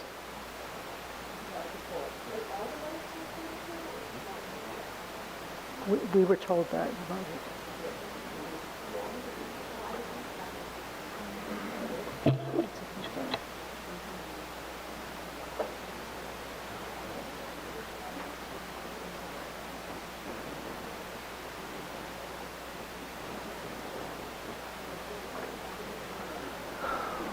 While we're waiting, Pat, can we look into the budget to see if we can? I know we're going to have some questions on the nurses' aides, and I know we've heard the story about, what happens. And as a former principal, they were very valuable when I was a principal. Can we look into finding the money? It seems like we find money for a lot of things. Do you think that's something we should talk about? We have a few people that want to talk about that, Ralph. Maybe that's something we should talk about Yeah, they under can new talk about it, business? but I'm Or making have a a motion? Are you trying to make a motion? I know they're going to talk about it because I've talked to some of them, and I know how, as I say, as a former principal, I know how valuable they were. Okay, can we hear what they have to say? Yes. According to Nick, that would be under new business. We will discuss All right, well, it. bring it up in new business. Thank you. It's approximately $300,000, Mr. Serrano. Approximately $300,000. And what is the cost savings to cutting the child care program? None. It was all funded out of the enterprise account. Okay. Just to address this, there's no cut that makes anybody feel good in any school district. There's just not. And I understand that every cut brings forth a lot of emotions. The reality is that for the next 4 years, you're going to have reductions across the board. It's just, there's no other way around it. We had talked about alternative measures. This is the path that we're on now. So if we do find $300,000 or money for the nurse assistants as well, which, let me be very clear, I'd like to give you 10 guidance counselors, because I believe fully that what we have is not enough. Let me say that. Our counselors are amazing, and they work with kids. And quite frankly, when you look at our elementary numbers are 1 for 450, 1 for 475. So those numbers are not what we would want either. Same with the nursing assistants. We don't want to lose anybody in this district. The simple reality is that you're going to lose people. There's no other way around it. We have cut all of the things. You have no money in capital. We now got an energy audit for $26 million. You wouldn't have new boilers. So this is the reality of where we are. It is not about value. You know, Mr. J, you were spot on everything you said, and there's not one word that I would even intellectually disagree with you on. I can't tell you how much it pains me to sit here and have to eliminate year after year after year. But that's the reality of our budget. This year, we had started with almost a $10 million hole, and through miracles and attrition, we whittled that down to just a handful of staff members. And I'm not minimizing any staff member that might lose a job, but that's not going to be next year. There's no saving next year. If you lose 20 positions next year, if you at $100,000 a piece, you can do the math on that. We're losing interventionists where we have no other place to go.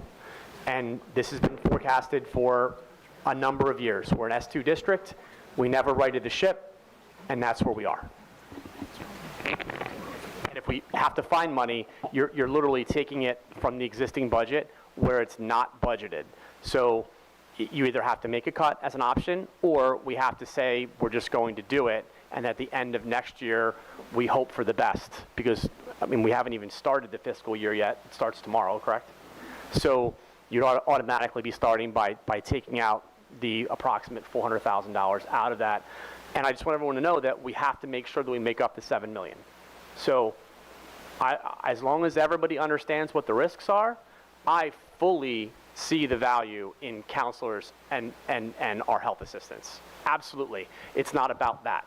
It's about sometimes you have to make hard decisions. And what happens in Washington Township is that when there's a cut, people come. And they come because they feel valued or feel not valued, and they want that service to remain. I couldn't agree more.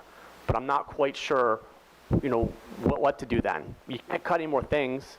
You can't cut any more projects. Was there any capital projects in this budget? Hardly at all.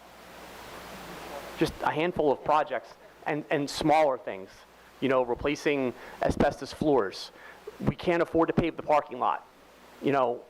This is where we are. This is just where we are. All right, we need to bring this back to the public. I know that there are a lot of strong emotions, but we're going to try to listen to you.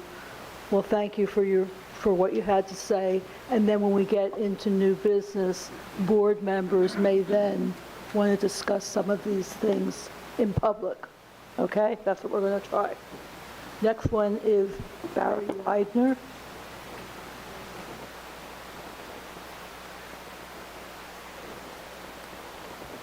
Good evening. I am the school nurse at Birches Elementary School, and I have had the honor and the privilege to work at Birches. I just completed my 10th year. Those kids are my everything. I think about them when I leave work, on the weekends, and all day long to make sure that they are taken care of properly. I love them like I love my own children. I thank you for listening to me today. I really appreciate that. I know we're all very busy. This is a safety and an equity issue in our schools. There is nothing that compares to the health and wellness and medical well-being of our staff and our students. If you aren't well, you can't learn. So I want to just describe, and I know I don't have much time, in addition to evaluating and documenting on 30 to 100 children per day in the health office, the other responsibilities that require the help of our health assistants include EpiPen training and coordination, AED training and determining who needs CPR, certification and recertification, diabetes and glucagon training. I have a type 1 diabetic son, nothing more important. Checking AEDs monthly for proper working order and expired equipment. I've had several cardiac emergencies that almost ended in death. One last year. I assisted in saving that person's life. Screening for height, weight, blood pressure, distance vision, color vision, hearing, scoliosis, sending out permission slips and coordinating who's opting out, coordinating with teachers. We are doing screenings for hundreds of children. And that health assistant that's with me is my second set of eyes when something needs to be seen by two people. Teaching puberty lessons to 4th and 5th grade children in elementary school, coordinating and sending out permission slips and determining who is opting out and contacting teachers, running AED drills, coordinating AED drills, finding up to 30 substitute nurses for trips throughout the year for regular ed and MD students, contacting substitute nurses for those medically fragile children so they have equitable choices and able to go on all of our field trips, finding and paying for most of our own professional development to meet WTPS policy. Some nurses and health assistants are still doing and assisting with attendance, phone calls, entering attendance notes into Genesis. Guardians call the health office with attendance questions all day long. Doing individual health care plans for medically fragile children, getting parents and teachers to sign those, reviewing those with the teachers, filling out INRS forms and child study team referral forms, participating and giving information to school counselors for 504 plan and IEP meetings, reviewing all new medical documentation for incoming kindergartners, new children to the district, make sure they are compliant with physicals, dentals, immunizations, and prepare for the Gloucester County Health Department audit that takes place yearly so the district is in 100% compliance and not dinged financially. Also calling and emailing parents about everything. Kitchen staff, drivers, bus drivers, operations for food allergies, diabetes, seizures, cardiac issues. No consistent lunches or preps, if all, for the nurses. Taking and making 30 to 100 emails and phone calls daily before and after school. Calling and contacting parents regarding medication. Okay, we need to stop right now. Okay, there's a second page that the board can read. So I implore you, the reverse side, this is a safety and equity issue for our children in this district. Thank you so much. Also, you can come up in the next session when we have time to speak.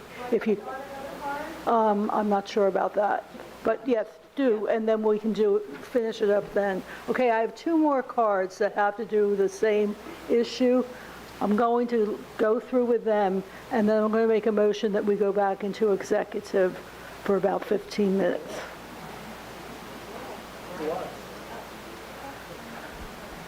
Because I've consulted with our lawyer, and I think it's what we need to do.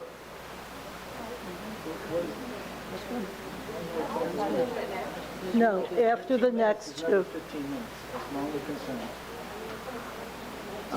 We can discuss it after. Correct. Yeah. Unless it's budget or personnel, it should happen here, the conversation. Is it personnel? Yes. Well, it doesn't matter what time it is. You're not on the board to punch a time clock. Sorry. Kathy Austin.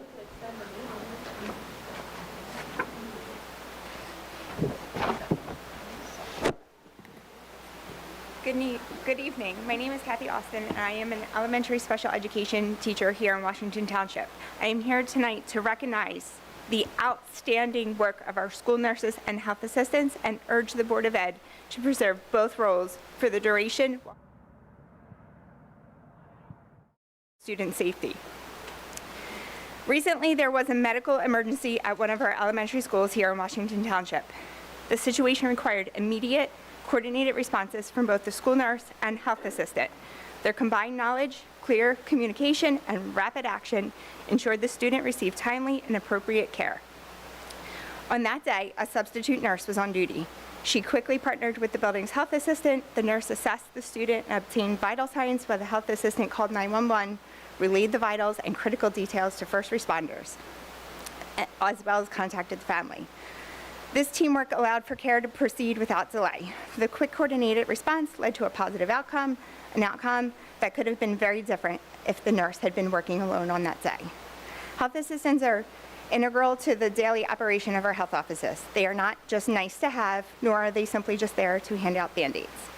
They manage communications, triage, documentation, and logistics so nurses can focus on clinical care, especially in emergencies when every minute counts. This position was created for a reason, to protect the health and well-being of our students and staff. While we understand budget constraints, cuts may never come at the expense of safety. Just as our community should not consider reducing EMT, police, or fire resources, we should not be diminishing the medical staffing in our schools.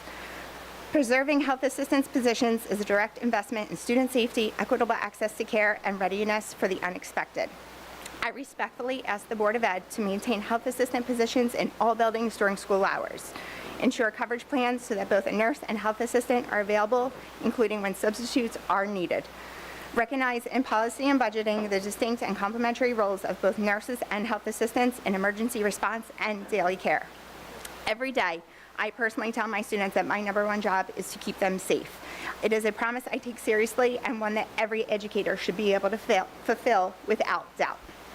Tonight, I am asking you, the Board of Ed, to help in ensuring that it can be done by keeping health assistants in all schools for the entire duration of the school day. Thank you for your commitment to safety and well-being of our students. Thank you, Mrs. Austin.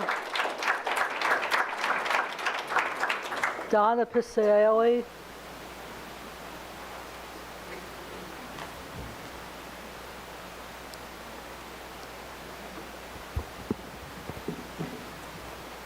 Good evening. My name is Donna Picelli, and I'm a health assistant at the high school's 910 nurse's office.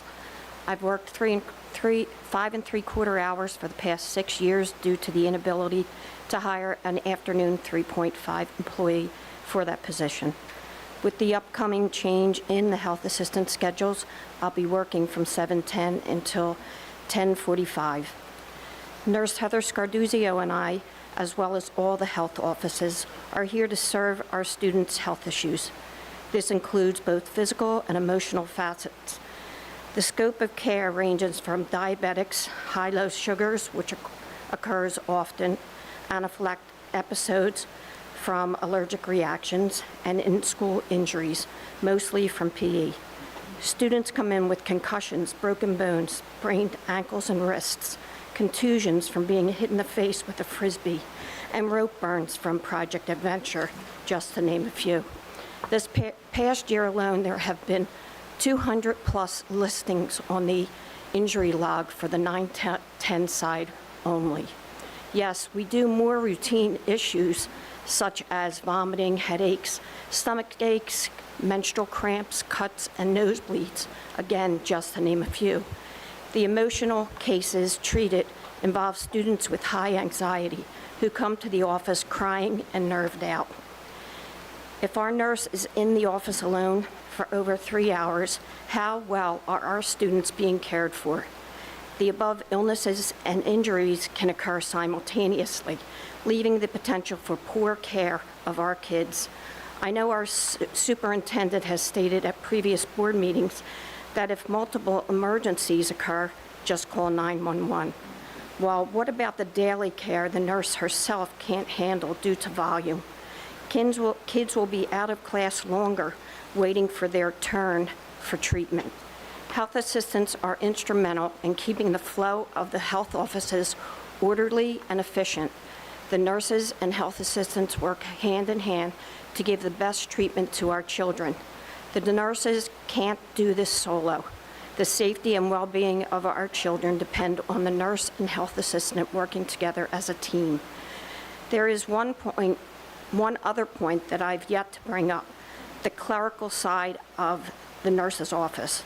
Without adequate coverage, the nurses will be forced to do the work themselves.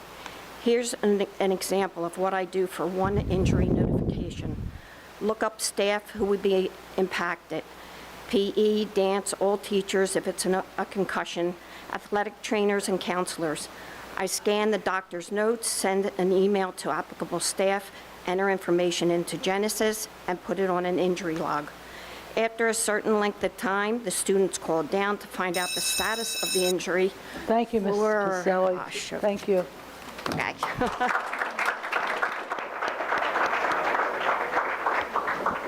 Please feel free to come up for the next session as well. Right now, I'd like to close to the public. We will come back and finish. So May I have moved. a motion to close to the public? So moved. Second. No.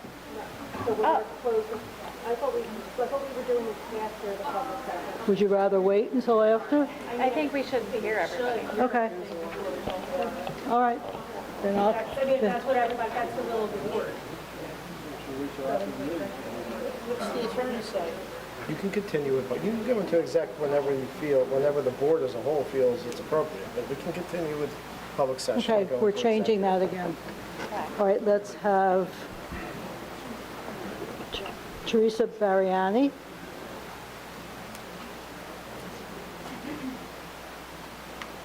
Hello, my name is Teresa Bariana. I live in Sewell. I am a parent at Birches. I have 2 children. I am here tonight. I had I don't even know how to do this. I'm going to read this first and then I'll go to that. I am requesting tonight that Mrs. Schechner invoke the doctrine of necessity so that the full board can participate in a vote regarding Dr. Hibbs' contract. I specifically mentioned Ms. Schechner because as one of the newer members of the board, she appears to be among the most neutral voices and ran on a platform of transparency. Given circumstances, allowing all 9 board members to participate would be the most transparent course of action. Many community members, teachers, staff members, and parents believe it is time for a leadership change. Concerns including costly legal disputes, increasing administrative spending, expenditures on administrative projects, while programs face reductions, cuts affecting students and extracurricular activities, and a growing lack of confidence in the district leadership. These issues have occurred under Dr. Hibbs. Tax increases accompanied by many programs reductions are difficult for taxpayers to accept. While rising insurance costs are often cited as a contributing factor, many residents have reviewed board minutes and remain concerned about the broader spending priorities. When cuts are necessary, many believe leadership should begin examining at the highest level of administration rather than reducing resources that directly impact the students.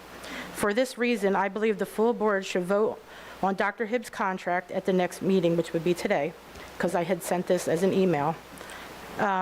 The district has experienced significant division and controversy over the past several years, and many residents, as well as myself, feel it is time to move forward in a new direction.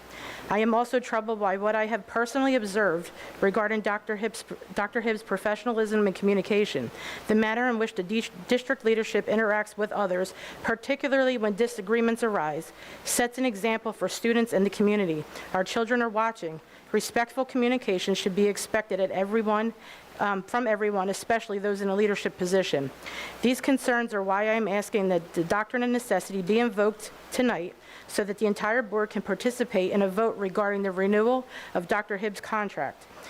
If his contract is renewed and tenure is achieved, future actions may become more difficult. Regardless of where individuals stand on this issue, I believe the decision should be made by all 9 elected board members, as it is what the community voted for. It was me who created this. It is a petition signed by roughly 100 people. There were some different people that signed it that don't live in this town, like Pittman, and somebody actually signed your name, Dr. Hibbs. I don't know who that was, and it wasn't me. It was on there, so I just created it. There's a list of names, and there's some information if you would like it. Thank you, Mrs. Mariani.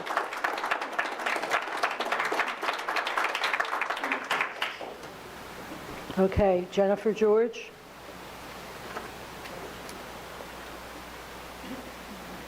Hi. I just want to say, as a parent at OVMS of a medically fragile child and special education, the nurse and the counselors have gotten us through some of our darkest days in the past 3 years. And I just want to say that without the nurse's aide, the counselor, and the nurse, things could have went so much harder than they already are at times. So I just want to thank you. But that's not why I'm here.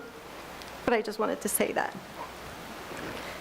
I am here tonight to address systematic concerns regarding the availability of special education paraprofessionals in our district. While I understand that staffing shortages are challenging, I am deeply concerned that when a student does not receive paraprofessional support required by their IEP, parents like me are not notified.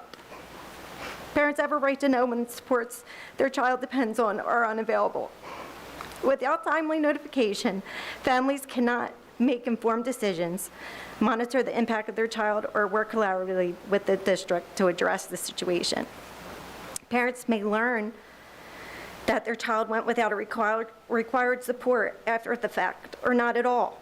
I respectfully ask the policy requiring prompt notification to parents whenever a student does not receive the paraprofessional support identified in their IEP due to staffing shortages or other circumstance.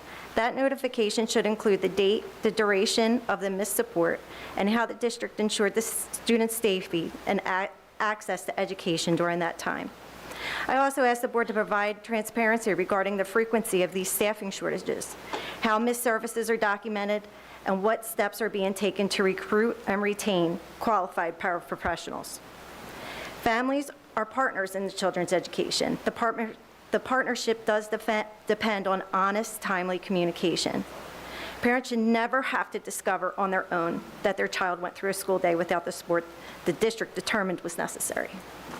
And I would also like to add the acknowledgement from Mrs. Miller has been great in reaching out to the parents. I also suggest that in matters of systemic issues concerning admin responsibilities, or maybe just confusion of what the responsibilities are, that Dr. Hibb be involved in these discussions or meetings with parents, and if requested by the parents, I suppose maybe a liaison from the board. Considering hours cut and support staff that may handle parent substitutes to maybe 3 hours or 2.5 days, maybe we can bump that up to ensure that people that have that responsibility can do so. Thank you, Mrs. George. Okay. Mrs. George, I know you spoke to Mrs. Miller. I'm always available for a conversation as well. Absolutely. Okay. Okay, you got it. I'm going to not say this last name correctly. I apologize. Katie Vaznez.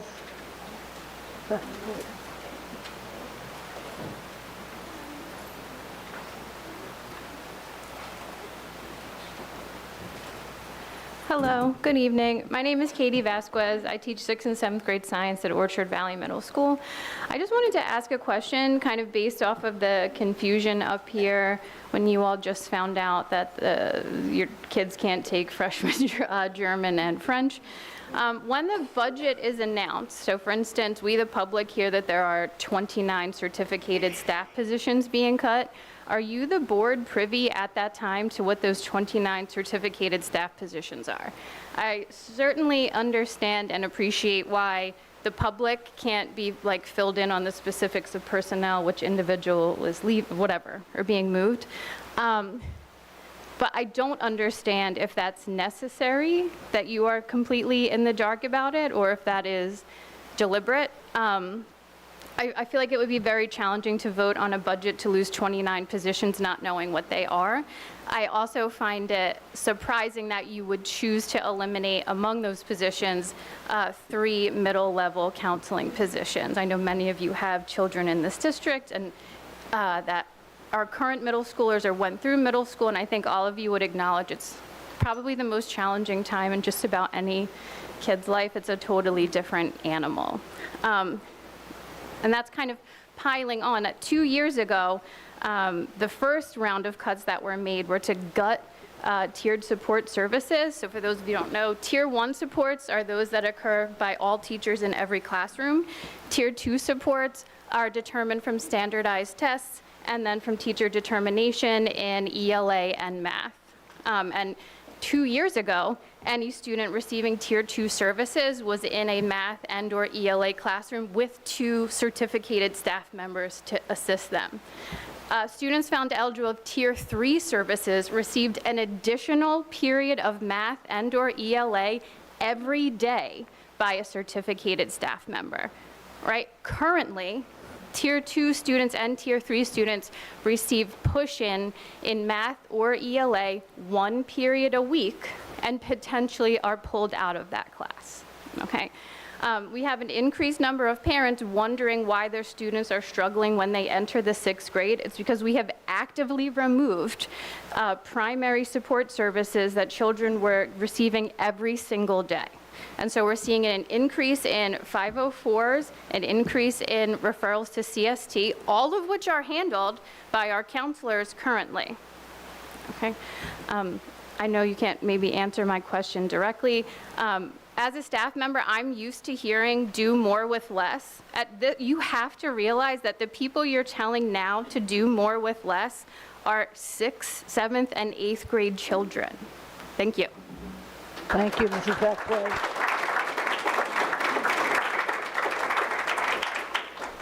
We are aware of some of those numbers, not specifically, we know some cuts, but we do know a roundabout figure of what it impacts as far as with retirements and other things that go into determining what's going to be cut. Nicole Lanuti.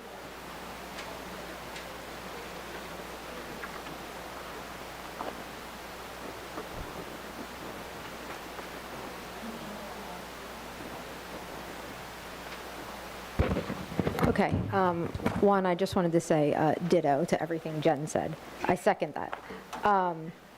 At the April 28th board meeting, you approved ESY for Monday, July 6th to August 6th.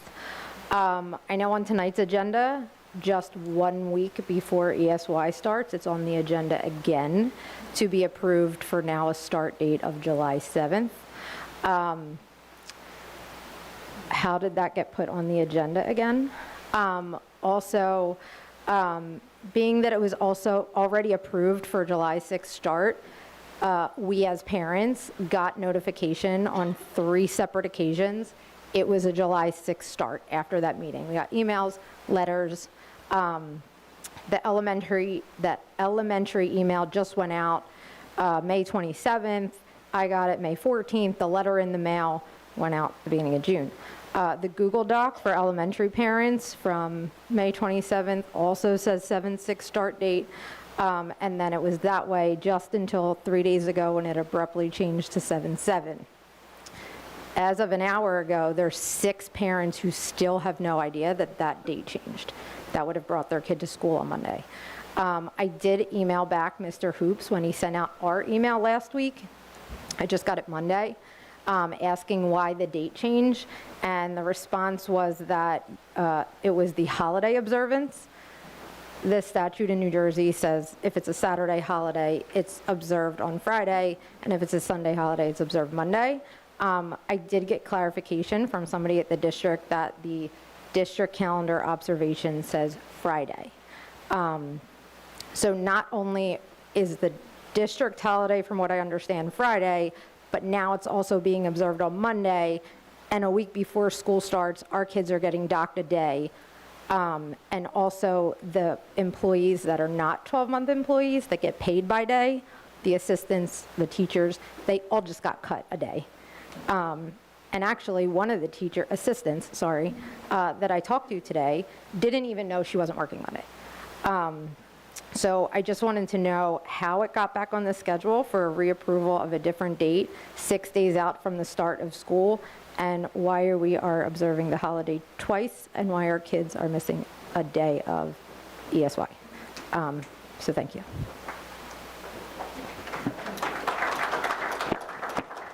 Hi, Nicole. So on Fridays, we do the summer hours. So I just didn't think it was fair to have that day be closed anyway, and then not give July 4th, and that's why we did the Monday.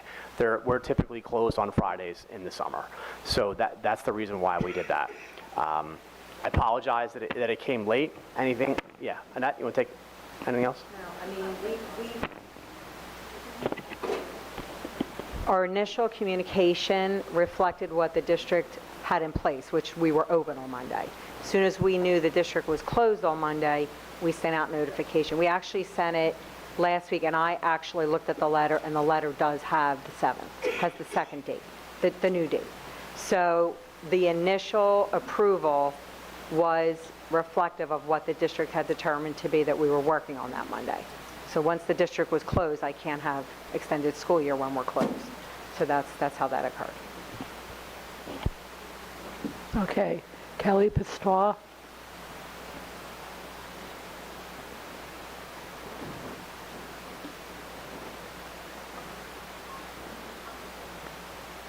Pistoia.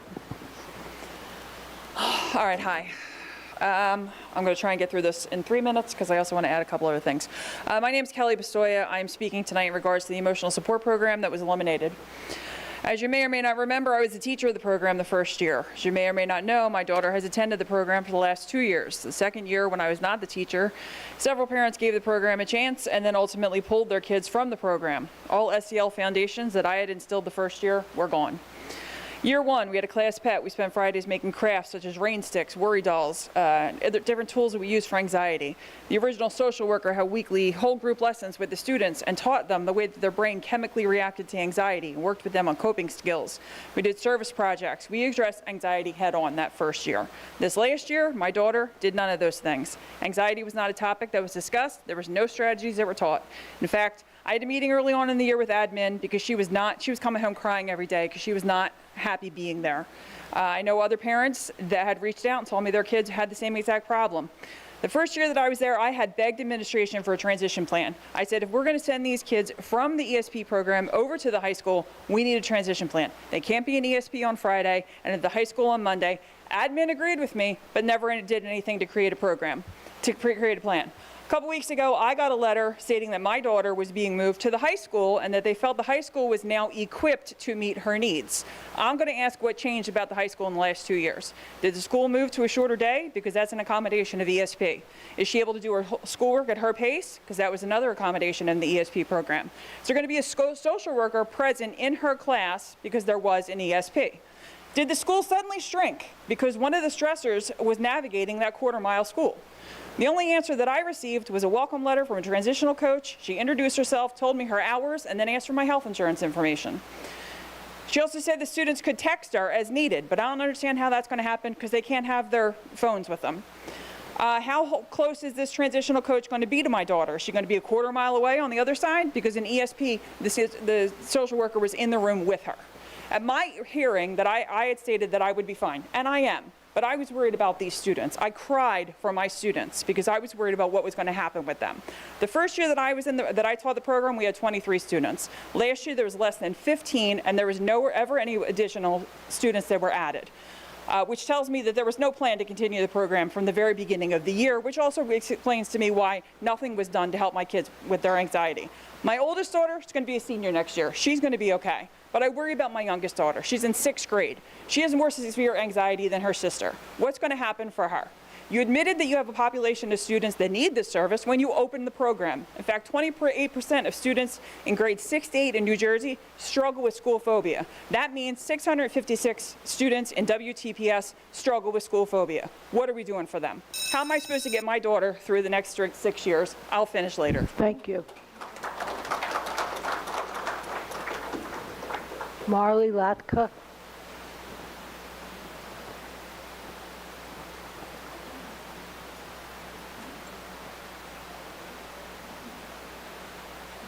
Hi. I would just like to say that Kelly Pistoy is my mommy. So the oldest daughter she's talking about is me. Hi, my name is Marley Locke. I'm going to my senior year at high school from the Emotional Support Program. I have numerous concerns, complaints, and comments. This is not the first time I am speaking to you about this program. I was at Kelly Pistoia's Donaldson hearing and spoke there on behalf of me and 2 other students. Nothing changed. In fact, the program got worse. So what happens now?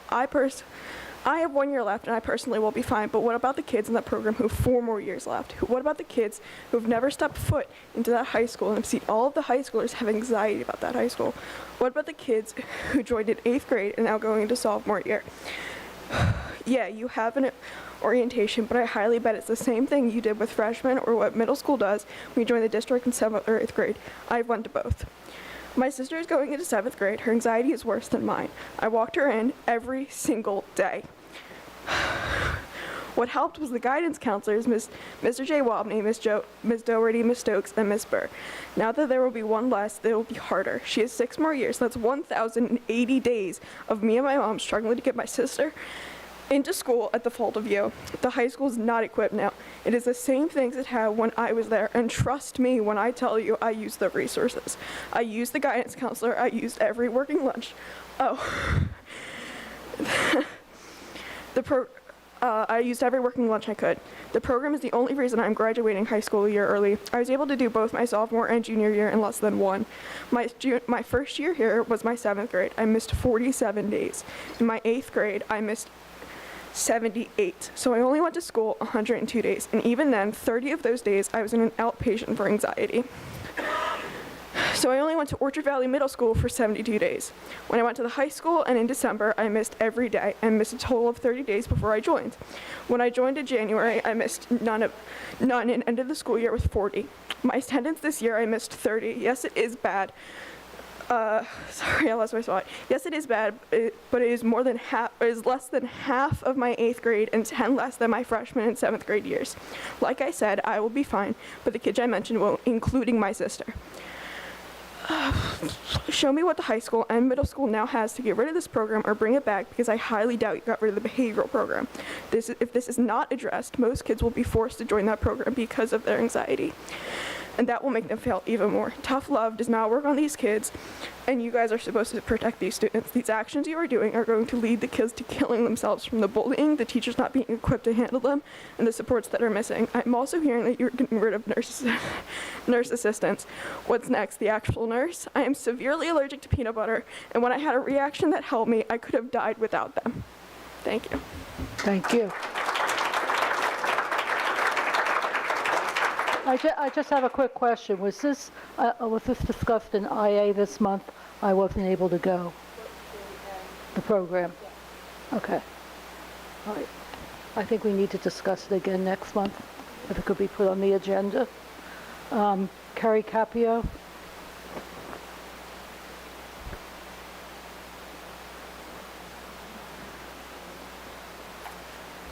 Hi, surprise. I'm here to talk about the emotional support program. I also started to speak about the program last year when Kelly Pistoia was not renewed. Many of the administration have heard from me a lot this year about my concerns of the way the ESP program was held. I am not surprised that it was not being renewed. Sad, disappointed, but not surprised. I did hear that it was discussed in committee on, I believe, June 22nd was the date.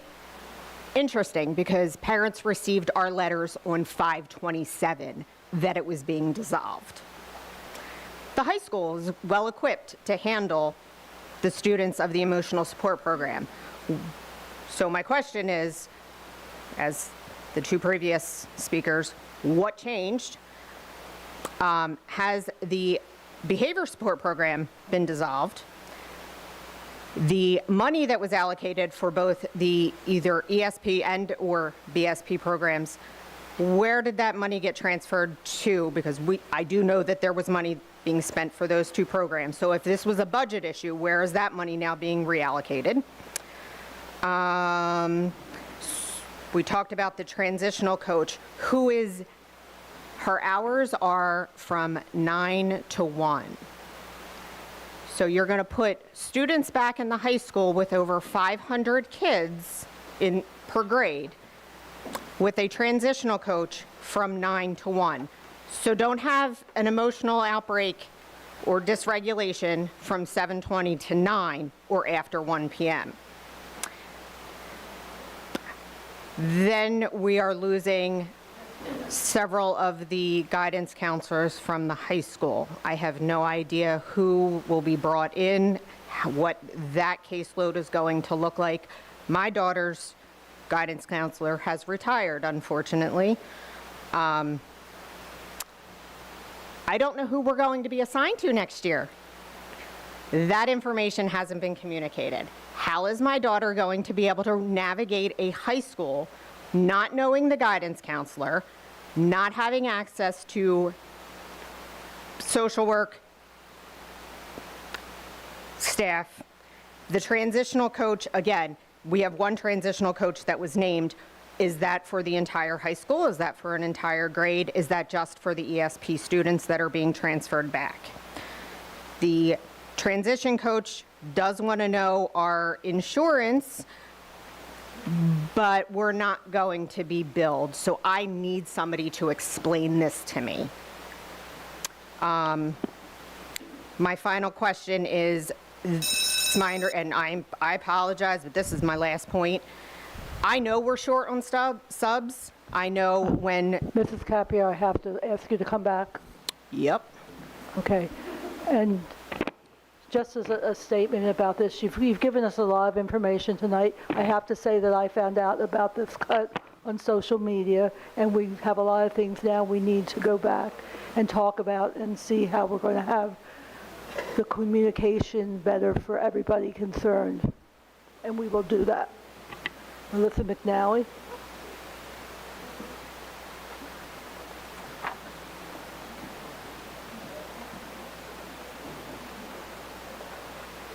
Hello, Melissa McNally, Elementary Vice President at the WTEA, 27 years in the district. Here to speak about the downfall within our district that started as a slow downward slide, quickly became a downward spiral, and at this point I can honestly say it feels like a straight vertical drop to the rock bottom. I think you've been hearing it with all the communication issues, things that just, I have no words. Every direction I turn, something is falling apart, failing, or blowing up. I'll give you a little snapshot of the past 2 weeks in my role. As asked by our membership, I met with the superintendent regarding our calendar, the fact that the elementary teachers are now going to have nearly 40% less time to conduct teacher-parent conferences since our full-day conference day has been taken off the calendar. What does this mean? It means that we either turn parents away who want conferences because we just don't have enough time, or we do them outside of our contracted hours, like most of what we do these days, and what we're already doing with the time we have allotted for conferences. Initially, the superintendent told me we could talk about the calendar and make changes. Then I was told I had to jump through a few hoops first. I jumped through those hoops, and I met with Tricia Holmes. Then I was told we could talk about it at Super Liaison. We spent 40 minutes discussing it there to no avail. I was told they would figure it out and get back to me. I never heard a response for an entire month. Finally inquired about it at the next Super's Liaison meeting and was told that there wouldn't be any changes. I asked if the district was going to change their policy on conferences then and communicate that to parents, that they won't all have a conference, and that question was skirted around and not answered. Because what will happen is that the blame will be placed on teachers that we aren't making enough time. How do I know? Because that's exactly what happened with the next situation I'd like to share. A situation in which we all sat around a table in a superintendent's liaison meeting and discussed ongoing issues with 504s and IEPs. Since January, we had been citing things that were not translating correctly. I cited very specific scenario where a behavior mod in an elementary IEP would violate the recess law, and so this was something that should never have been in an IEP. I gave every specific detail I knew about that scenario, and I did not have any identifying information about the student because I simply was never offered that by the rep, because we are professionals and we know better. An example at the table we all agreed was valid. We said this is a valid example, as did the superintendent and others at the table. We were then asked as a union to go get more specific information regarding IEPs and 504s, so that's exactly what we did. We began doing exactly what we were asked to do and witnessed by a full room of people, including a board member, and then we were gaslit for doing so. Suddenly, on an emergency, email came out framing teachers as villains. A picture was painted of us sharing specific student info and identifiable factors that we wouldn't even have had access to unless we taught that specific student. I have to say it was one of the most wild things that has ever happened to me in my 27 years here. Almost as wild as another issue I was dealing with that week, where an investigation of an unhealthy workplace was conducted by the superintendent, pulling staff with no forewarning into an office of the very administrator accused of the behavior, questioning in front of the victim. I'll finish later, that's okay. Thank you. Okay. Kelly, where's Kelly? I want you to contact Jen. I couldn't get it out before, but we're happy to work through all those questions that you might have. Melissa, I fully respect your right to stand up. I'm going to disagree with absolutely some of your points. You did meet about the calendar, and one of your first suggestions was, let's take a day of professional development and eliminate that so we can have conferences. We talked about that as a team, and that was a non-starter because we actually only have a few professional development days. It's absolutely not true that the answer was skirted around about putting information out to the staff. We actually said we'd be happy to do that. So that's how that went. As far as the 504 and IEPs go, we're just going to have to agree to disagree, but I will say that I did check in with our attorney on this concept. Yes, we were in a meeting. Yes, you absolutely said, we have an issue. Whenever that happens, I always ask for specifics because you need specifics to make a decision. I can't weigh in on something if I don't fully understand it. So I did say, come back with some specifics. Let me be clear about what I did not say. I did not say go into a child's 504 or IEP and copy the exact language from that 504 IEP, which is what ended up happening. Dr. Hibbs, I think we need to stop this discussion. I don't think so. I'm gonna finish and I'm gonna address it. I think I have the right to address the end of this. Well, as board president, as the presiding officer, can determine whether or not she's going to field questions or whether anybody else up at the dais can answer questions. So that is the call of the board president, and I'm going to defer to the board president. Okay, I want to move on. Kellyanne Morris.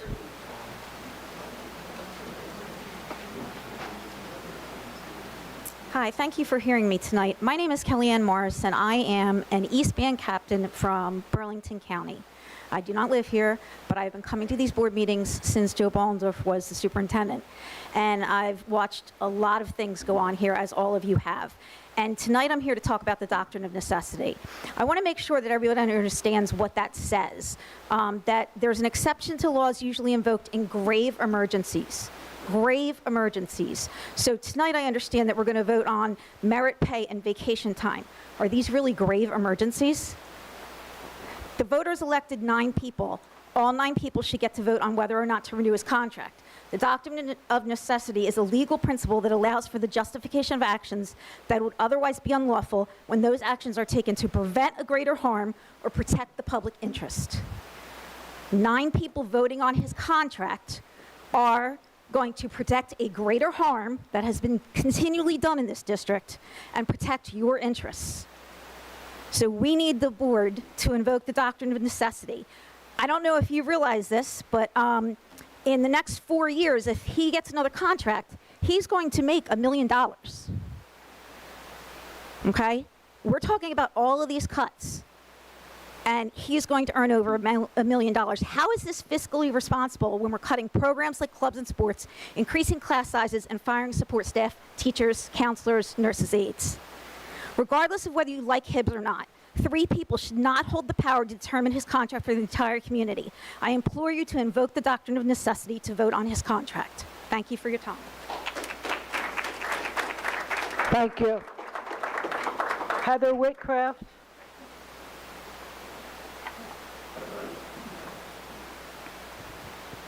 Hi.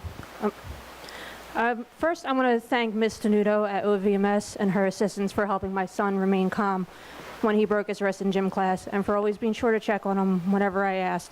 She would even go as far as bringing him down to check his blood pressure and evaluate him to the best of her ability, and would always be sure to update me to ease my worries. I'm forever grateful for her doing that. Thank you so much. I don't know where you sat down now. Thank you. All right, so I watched my youngest daughter graduate alongside her classmates on Thursday. I wanted to be inspired by your words to them, but I couldn't shake the feeling it was more about you wanting to feel vindicated in your return to the stage and podium.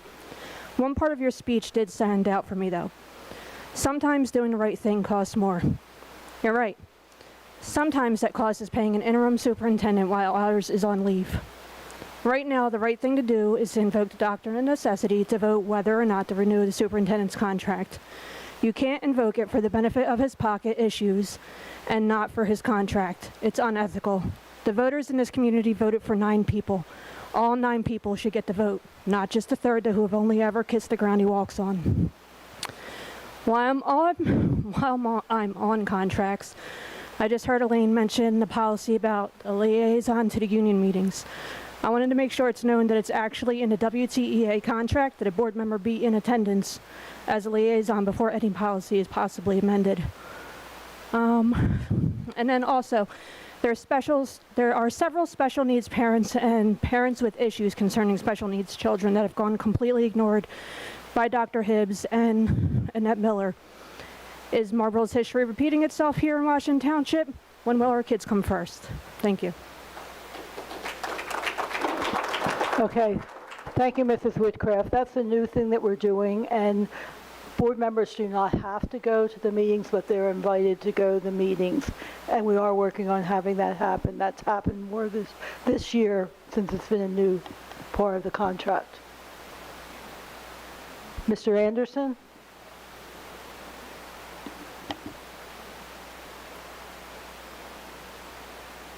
Hello again, everybody.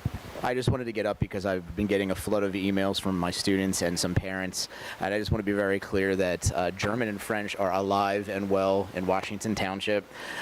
Remember, I'm a certified teacher of both German and French. I've taught both languages. Been getting a lot of emails telling me about the comments that were made.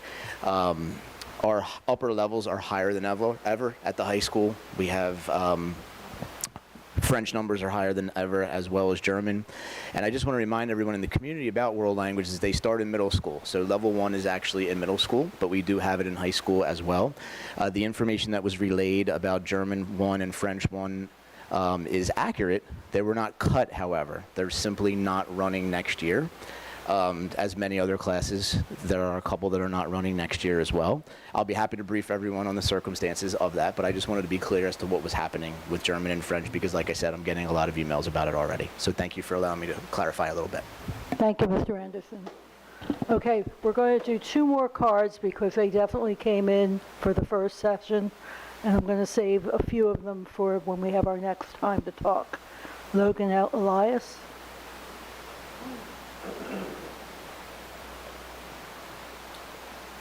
So thank you for saying my name right. Most people don't. I just want to come up because many people made great points about the nurses and counselors needed. But as a student, I see a different point of view also with these issues. There's a big drug issue in this school. Many kids, I've seen kids as young as 13 addicted to very many things, spanning from nicotine, weed, alcohol, even to upwards to opioids and cocaine. If these people are cut, and these kids, I don't know, I would have to ask these people how many overdoses or medical issues related to these narcotics there are.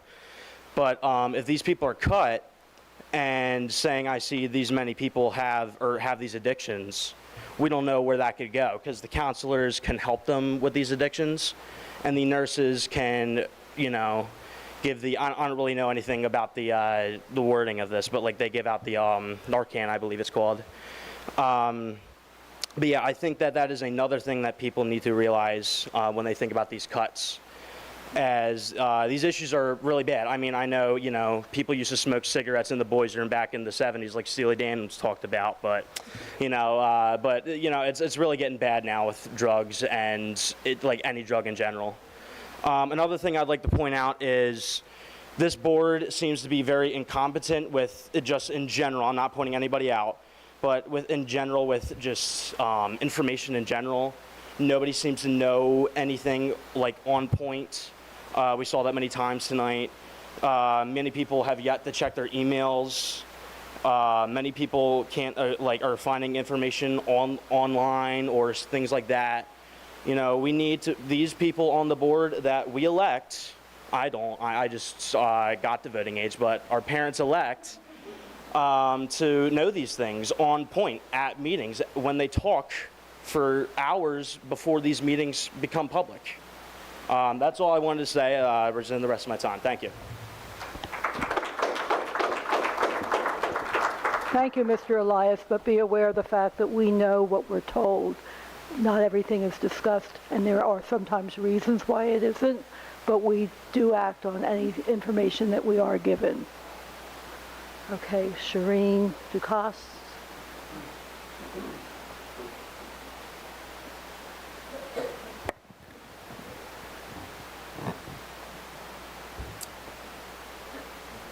Good evening. Shireen Ducasse, WTEA Middle School Executive Member. Every year, the President of the United States delivers the State of the Union. It's a moment to reflect honestly on where our nation stands, what we've done well, where we've fallen short, and what course we're setting for the future. Tonight, I'd like to ask this board to consider a similar question. What is the true state of Washington Township School District? Not the version reflected in presentations, strategic plans, or newsletters, but the one experienced every day by our students, our staff, our families, and our community. Is our district healthier today than it was just a few years ago? Have we become a place where children feel challenged and excited to come to school? Are parents more confident in the direction of our schools? Do our employees feel respected, valued, and empowered to do the work they were called to do? Those aren't easy questions, but they are the questions that define the success of our school district. Leadership is more than balancing budgets, approving contracts, or celebrating achievements. It's about setting the tone. It's about building that trust. It's about creating a culture where people believe they are heard, where problems are acknowledged instead of dismissed, and where decisions strengthen the confidence of the people that you serve. Every leader should occasionally stop and ask a simple question. Are we steering this district in the right direction? If the answer is yes, the evidence should be visible, not only in photo ops, but in the experience of our people. You have employees who are your neighbors, your friends, and in many cases, your own family members. What are they telling you about coming to work each day? What are parents saying about sporting events, in the grocery store, or around the dinner table? What are parents saying when they leave meetings at school buildings? Those conversations are data too. At our last superintendent's liaison meeting, I requested a district-wide culture and climate survey. Not individual school surveys, but one comprehensive survey that will provide an honest snapshot of our district as a whole. My request wasn't made to prove a point or place blame. It was made because good leaders seek accurate information about deciding where to go next. If we truly want to move this district forward, we need more than assumptions. We need meaningful data that tells us where trust is strong, where it has weakened, and where we need to improve. We cannot solve problems we are unwilling to acknowledge or measure. As a board, your responsibility is not simply to oversee the district's operations. It is to ensure the district is moving in the right direction. Thank you, Mrs. Ducasse. That means answering difficult questions. Please come up again. Okay. May I have a motion to close to the public? All in favor? Opposed? Motion carries. I had talked about going back into executive. That's not my decision to make. It's based on some information that I just saw.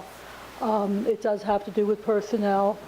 We can decide as a group whether we want to go back in executive or not, but I really can't say anything else about it at this time. So, well, I think we have to make a motion if we want to go back. I'll make a motion that we move to executive to discuss legal matters. Second. All in favor? Aye. Discussion? Is this a roll call? No. Wait, this is a roll call vote. Okay, You can always do a roll. Do a roll. all right. What time is it? 10:30. Is this person, are we in discussion? Roll call to go into second. Am I taking that now, Nick? Yeah, Okay. take the motion off. Mrs. Baker? Is that his discussion? Steve, is your Discussion. discussion related to going into executive? One board member said legal matters, the other one said personnel. Which one is it? Personnel. So, 15 minutes? Are we putting a time limit on this, or are we going to be here till 12 a.m.? I can't predict that. I think it's going to be pretty cut and dry. Okay. Well, You know what, Ralph? Personnel related. It has to do with personnel. I really am not sure what else you want to know, because that's when we get ourselves in trouble, when we discuss things in public that we should not be. Trust me in saying it needs to go into executive. Thank you. Do I need to amend the motion to say for personnel versus legal matters? Amend the motion. All right, amend the motion to move to executive for personnel matters, not legal matters. And then for discussion, I say we don't extend the meeting yet, because that'll force us to have to come back by 11. Okay. So- I'm hoping it will be quick. Okay, let's roll call. All right, roll call on the motion, on the amended motion. Yeah, absolutely. Mrs. Baker? Yes. Mrs. Clancy? Yes. Mrs. Hartong? Yes. Ms. Kazempel? Yes. Mr. LaLiberty? Yes. Mr. Ross? Mrs. Schechter? Yes. Mr. Serrano? No. Mrs. Bloom? Yes. Yes. We'll be back.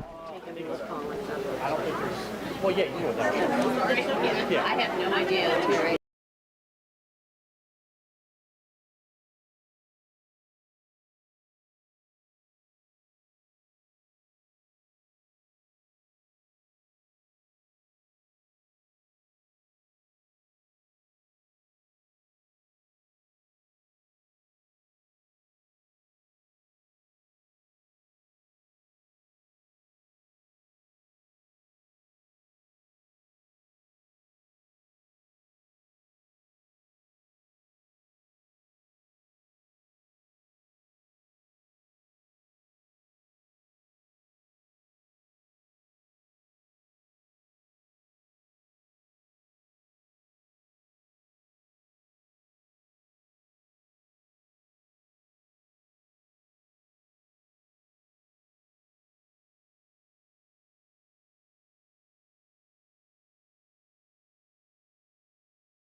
Have the superintendent's report. Motion and a second to approve report of the superintendent items 1 through 5. Do we have to come back out? Do we have to like end executive? I guess we're not. Do we need a motion to like end exec? All right. Do I have a motion to go back to close executive? So moved. Second? All in favor? Okay, all opposed? The motion carries. All right, we're going to go on to the report of the superintendent. Motion and second to approve the report of the superintendent, items 1 through 5. So moved. I second. Discussion? Okay, seeing no discussion, roll call? Mrs. Clancy? Yes. Mrs. Hartong? Yes. Ms. Kazempo? Yes. Mr. LaLiberty? Yes. Mr. Ross? Yes. Mrs. Schechter? Yes. Mr. Serrano? Yes. Mrs. Baker? Yes. Mrs. Bloom? Yes. Motion carries. Pat, do we want a motion to extend the meeting past 11? Yes, we should probably do that. So moved. Second? Was it? Is that a roll call or is that just an all in favor? Well, it's got to be a roll call, because it's got to be by 2/3. Right. Motion to. Discussion? Okay, roll call. Let's just give Lori a Mrs. second. Hartong? Yes. Ms. Kazempo? Yes. Mr. LaLiberty? Yes. Mr. Ross? Yes.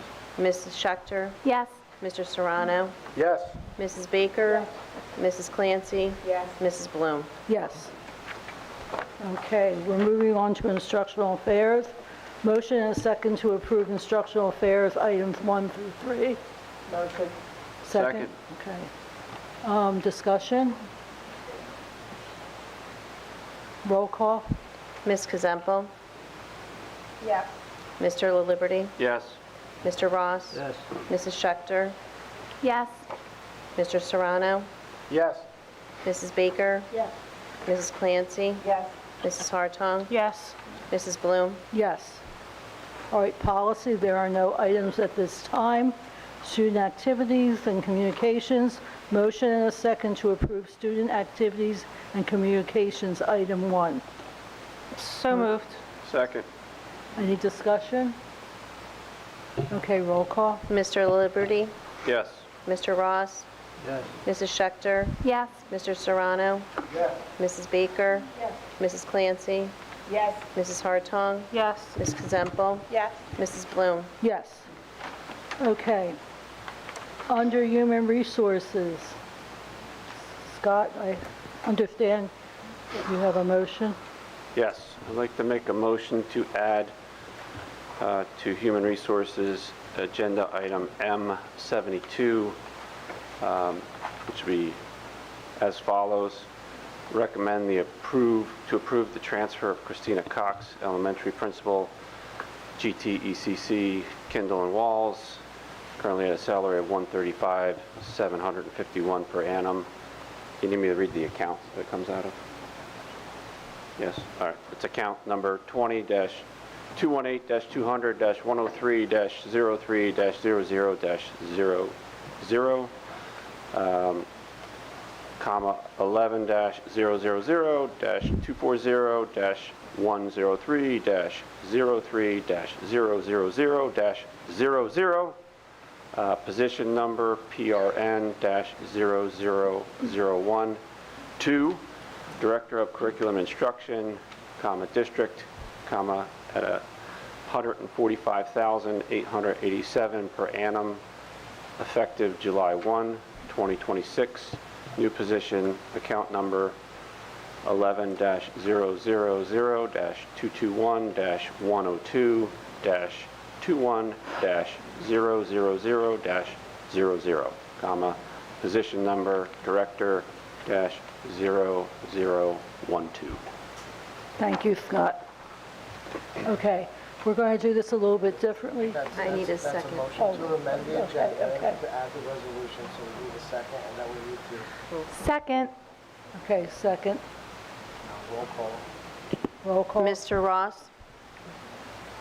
What are we voting on? We're adding Christina Cox. Yes. 72, right? Yes. Did he say yes? Yes. Mrs. Schechter? Yes. Mr. Serrano? This is to add it? No. Mrs. Baker? Yes. Mrs. Clancy? Yes. Mrs. Hartong? Yes. Ms. Kazempo? Yes. Mr. Liberty? Yes. Mrs. Bloom? Yes. Okay. So now you can...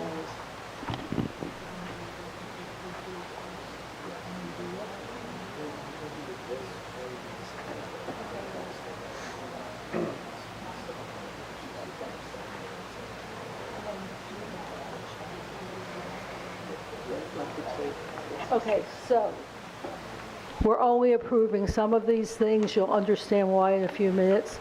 I need a motion to approve 1 through 65 and 71 and 72. I'll make that motion. Second. All in favor? Aye. Okay, roll call? No, roll call. Any Discussion. What was it, 1 through? It's 1 through 65 and then 71 and 72.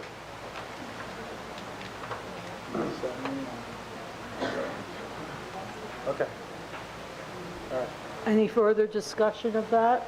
Yeah, I have a question. The enterprise fund for the childcare, what is the minimum number of students we need to keep that afloat per year? It was about 13. Okay. What did that number come in? I'm asking. Trish. Sorry, Steve. No, you're good. 10. And we only had roughly 4? We had, Three? to start the program, we had 1 5-day-a-week student and 3 students that were listed as part-time for 3 days. Okay. We will seek to run that next year upon a survey. If we have the interest, it'll run again. Okay. The employees, were they already renewed after the budget was passed? Yes, which is why And then they're being cut now? Yes. Or they're being moved into different positions? Are they going to be given different opportunities now that their positions have been cut? I'm not sure what their qualifications are, but can we look into that? Yes, and we definitely have offered employment across the board, anything that's open. Okay. All right. Okay. Roll call. Mrs. Schechter? Yes. Mr. Serrano? You gotta give me a second. I'm going through this. Sorry. I have some notes.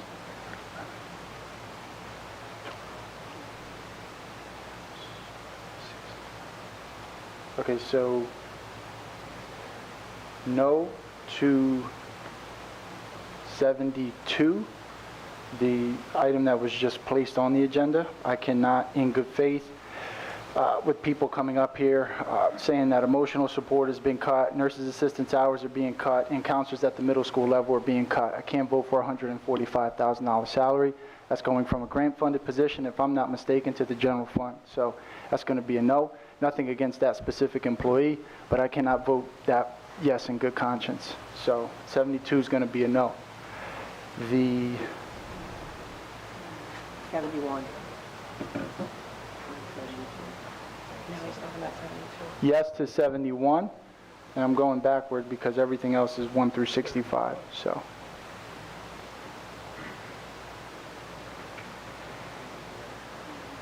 Yes to everything else. Mrs. Baker? Number 13, initials Y, JY, I'm going to abstain, and yes to the rest. Mrs. Clancy? Yes. Mrs. Hartong? Yes. Ms. Kazempo? Yes. Mr. LaLiberty? Yes. Mr. Ross? Yes. Mrs. Bloom? Yes. Okay, before we move on, I'd like to, Motion passed. sorry, I'd like to extend my best wishes to Gloria Bennell, World Language, from Hereford and Wedgwood, for 7 years, retiring. And Margaret Erling, Secretary of Operations, 26 years. So I want to congratulate them on their retirement. Okay. For matters 66 through 70, I am turning the floor over to Vice President Schechter to act as the presiding officer pursuant to Board Policy 0164 due to a conflict. Thank you, President Bloom. The board has previously established a standing committee to address personnel matters related to the superintendent. The committee has met to consider the superintendent's requests for items M66 through 70 pertaining to merit pay and vacation carryover. To the extent permissible, information related to these requests has been presented to the full board. It has been determined that items M66 through 70 would require invoking the doctrine of necessity to facilitate a board vote. Accordingly, I'll pass it to Mr. Rapisi to read the doctrine into the record. I will read a proposed resolution invoking the doctrine of necessity into the record. Following the resolution being read, it would be up to a board member to make a motion to approve the resolution with a second, and then, of course, it will go to a vote. The resolution invoking the doctrine of necessity, whereas the Washington Township Board of Education is a 9-member Board of Education organized and operating pursuant to Title 18 of the New Jersey statutes, and whereas certain matters concerning the superintendent of schools, Dr. Eric Hibbs, require board action at the regular meeting scheduled for June 30th, 2026, specifically, A, the board's determination as to whether the superintendent achieved his approved 2024-2025 merit goals and the corresponding authorization of merit bonus payments, and B, authorization of carryover of up to 20 unused vacation days for the superintendent to the 2026-2027 contract year as permitted by NJSA 18A:30-9. Collectively, those will be referred to as the superintendent matters. Whereas 6 of the 9 members of the board have disqualifying conflicts of interest with respect to the superintendent matters under NJSA 18A:12-21 and the regulations and advisory opinions of the School Ethics Commission, and whereas specific conflicts of interest are identified as follows in compliance with the School Ethics Commission's resolution on invoking the doctrine of necessity dated June 25th, 2018. Board President Patricia Bloom, Ms. Bloom's daughter, Kristen Howe, is employed by the district as a teacher within the chain of command of the superintendent. Additionally, Ms. Bloom is individually named defendant in the matter Hibbs versus Board of Education of the Township of Washington, docket number Gloucester L714-25.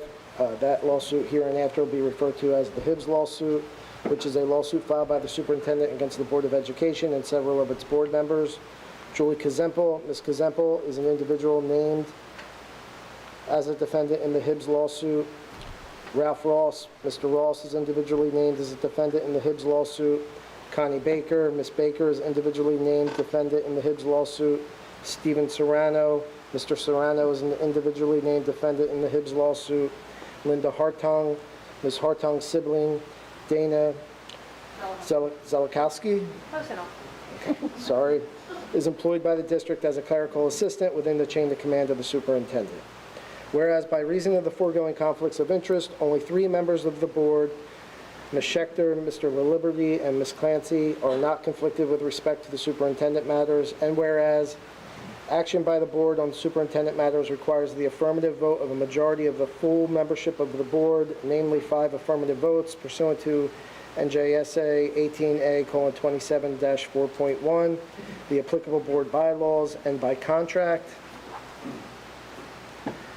And whereas the 3 non-conflicted members are unable to provide the 5 affirmative votes necessary for the board to take action on the superintendent matters, with the result that the board is unable to act in the absence of the participation of conflicted members, and whereas no alternative body or decision maker has statutory authority to act on the superintendent matters in place of the board, and whereas the doctrine of necessity as recognized by the New Jersey School Ethics Commission and the courts of the state permits otherwise disqualified members of a Board of Education to participate to the limited extent necessary to permit the board to take official action where the board would otherwise be unable to act.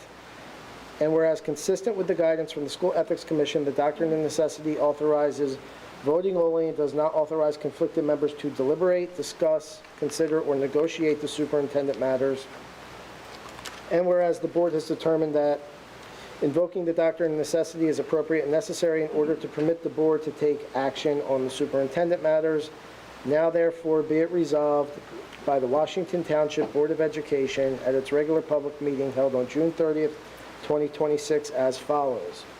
Number one, the board hereby invokes the doctrine of necessity for the purpose of permitting the 6 conflicted board members identified herein to cast votes on the superintendent matters, specifically, A, the determination of whether the superintendent achieved his 2024-2025 merit goals previously approved by the executive county superintendent, and the authorization of the corresponding merit bonus payments, and B, the authorization of carryover of up to 20 unused vacation days for the superintendent from the 2020 to the 2026-2027 contract year. 2, the invocation of the doctrine of necessity is limited to voting on the superintendent matters identified in paragraph 1 above. The doctrine of necessity does not authorize and conflicted members shall not engage in any deliberations, discussions, or negotiations with respect to the superintendent matters, including without limitation any executive session discussion, committee participation, or formal communication regarding the substance of the superintendent matters. 3, deliberation and consideration of the superintendent matters has been conducted by a committee of the 3 non-conflicted members of the board, and to the extent permissible, information related to the superintendent matters has been provided to the full board prior to the votes authorized hereunder. 4, this resolution shall be read out loud at the regular board meeting of the board on June 30th, 2026. Posted in the places that the board posts public notices for a period of 30 days following adoption, and a copy provided to the School Ethics Commission. 5, this resolution shall take effect immediately upon adoption. That's the resolution. Thank you. I make a motion to approve the resolution.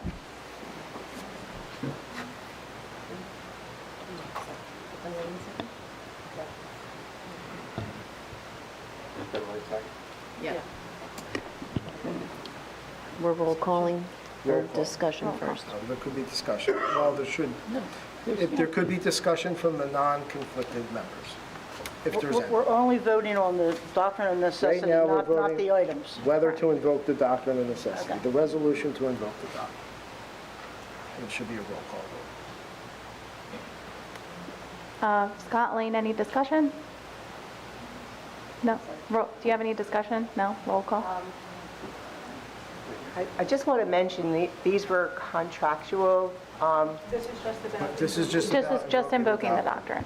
Okay. Okay, roll call. No thank you. discussion? No. No, okay. Take roll call. Mr. Serrano? No. Mrs. Baker? Yes. Mrs. Clancy? Yes. Mrs. Hartong? Yes. Ms. Kazempo? No. Mr. LaLiberty? Yes. Mr. Ross? Yes. Yes. Mrs. Schechter? Yes. Mrs. Bloom? Yes. Motion passes. I would like a motion to approve items M66 through 79. Is that the right number? 70. Sorry, that's a typo. A motion to approve items M66 through 70. So moved. Can I second it? I second. Your second? Oh, sorry. Elaine, Any discussion on second it. this? Are we discussing? any discussion? Okay, well, I think Elaine wanted to say something before. I'm just going to reiterate, that it's contractual. I don't think anybody would want their contract violated. Just a comment. Thank you, Elaine. Roll call, please. Mrs. Baker? No. Mrs. Clancy? Yes. Mrs. Hartung? Yes. Ms. Kazempo? There are a lot of things that I feel comfortable voting on without having discussion. These are not one of them, so I'm going to abstain.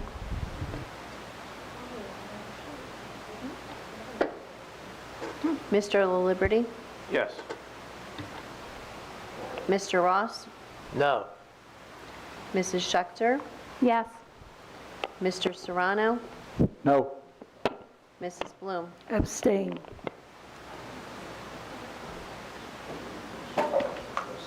So motion fails. Thank you, Mrs. Thank you. Motion does not pass. Thank you, Mrs. Blum. I'll pass it back to you. Thank you. Okay, under finance, motion and second to approve finance facilities, items 1 through 46. So moved. Second?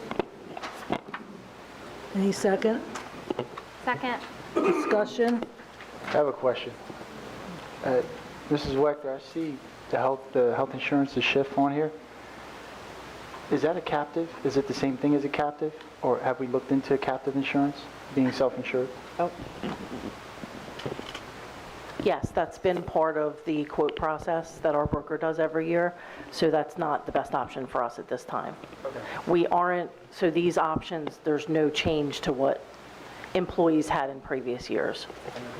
And we reevaluate that every year based on the Yes. claims, et cetera, right? Correct. Okay. And I have one more question, and it's about a cell phone allowance. It's about the number, not so much contractual. I just want to know why there was a jump in the number. So it's his cell phone allowance, but there was a doubling of the number. That it was 125 in the bill list, and now it's 250. I just want to know what the reason for that jump in the It's number is. monthly, so it could just be the timing of when vouchers are turned in. Okay. So I'm sure there was a previous bills list. They're done monthly, so there was probably 1 month skipped and 1 month doubled up. Okay. Yeah, I have a question on finance. Was there supposed to be a resolution up to $1 million in cash? Yeah. I'm just missing it. Where is that? That is, 1 second. Item 43. Item 43. Okay. Yeah, I want to thank you for your response today. Based on the Secretary's report in May, will we get an update? I know you're in the process of doing a lot of things. Will we have an actual figure update next month? So again, just going back to my response today, when we present June's report, we'll have as many of our encumbrances and payables set up regarding June, but we can still be getting billing in July for June services from vendors. So like I said, when we present the June report, we'll give as much of an update as we can, and then as we work through the summer on closing everything out, we'll give more of an update as far as unspent funds. And then remember, in the summer, we also find out about things like extraordinary aid. So there's also revenue items that we still don't know. And as we close out in the summer, we'll make sure we update. So at one point, we'll get the final figure? Sure, yes, Okay. All right, yes. Ginny, one more question, I'm sorry. Yeah. The number 42, the school business operation professionals to process payroll in Genesis. What did we do before that? Is that a renewal, or is that That's a something renewal. new? That's a renewal. So if you think back to when we transitioned to Genesis, this has to do with, we actually, when we transitioned to Genesis, brought our payroll back in-house as opposed to being outsourced. But we also had a hard time replacing our payroll manager and our payroll office has dwindled down. So this is a company that just helps process in Genesis and click some of the buttons for us. But it was significant savings from the staffing that was reduced, bringing the payroll in-house and using this company to help. Okay, so we still have overseers, but they Correct, process. correct, This yes. company is sourced out to process the actual payment? Correct. Okay, Yeah. all right. Thank you. Is that it? Is that it for discussion? Roll call?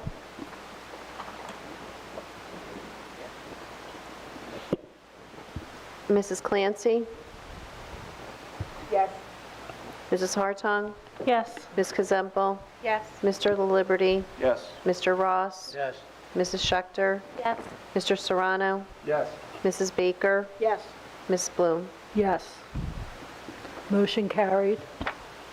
Special education, motion and second to approve special education items 1 through 4. Motion. Discussion? Seeing no discussion, roll call? Mrs. Hartung? Yes. Ms. Kazempel? Yes. Mr. La Liberty? Yes. Mr. Ross? Yes. Mrs. Schechter? Yes. Mr. Serrano? Yes. Mrs. Baker? Yes. Mrs. Clancy? Yes. Mrs. Bloom? Yes. Motion carried. Nothing for negotiations. Under new business, anybody on the board, I have something, but anybody else on the board have anything for new business?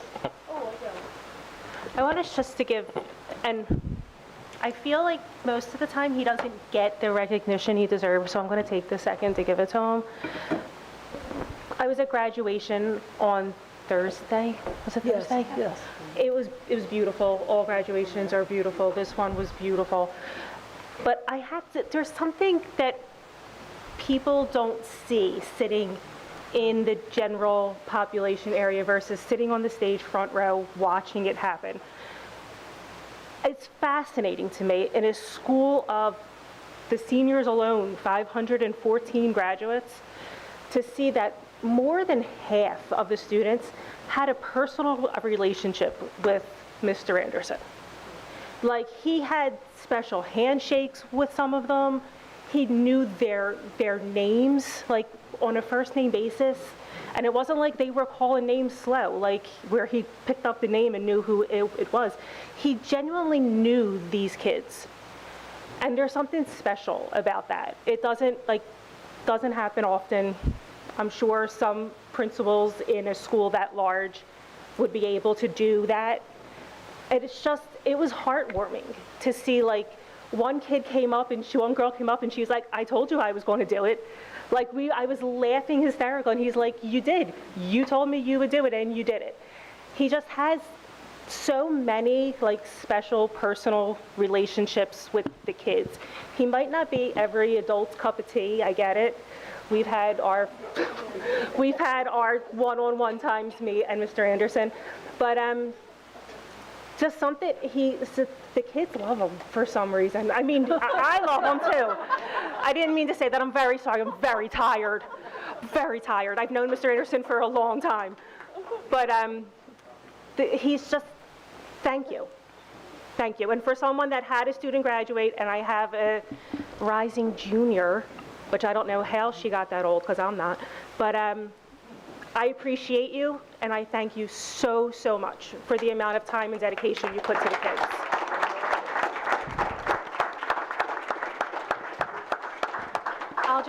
I'll just call out one extra thing from graduation. I'm sure it was happening on the other side of the stage. Mr. Anderson just happened to be on ours, but he made sure everybody was on point for those pictures. He fixed collars, he ripped kids' cords, he held hats on.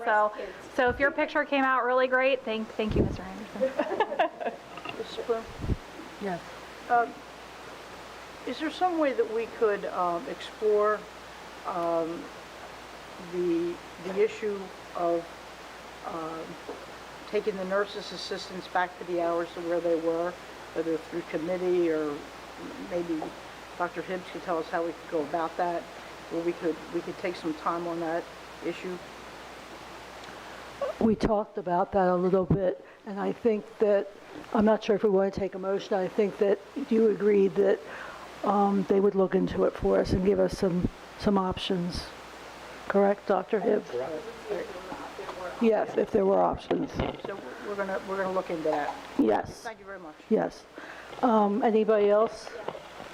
Pat, can we also maybe put into, I guess maybe, I don't know, I feel like everything goes in IA. So let's throw it in IA about creating some type of group to ensure that the de novo transfer does Yes. start to happen. Thank you. Okay, so we will put that on the agenda, and we could maybe start spearheading that Yeah, I in think that's a IA. great idea. Maybe we can throw into IA too about the German and Spanish one thing. Okay, I don't, if I'm sure, I feel like that's a. it is. It's Yes, it yeah. is. Okay. Okay, I forgot something in the beginning of our meeting that Dr. Hibbs and I talked about today, but our students at Whitman, we had a student, a kindergarten student who lost his little 3-year-old brother to a tragic accident this weekend, and he's going to be a organ donor, but it's hit a lot of our people hard, let alone the family. So could we take a moment of silence to think about this family? Thank you.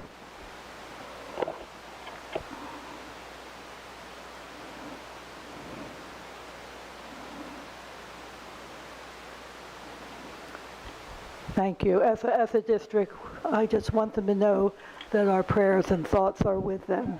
So thank you. Okay.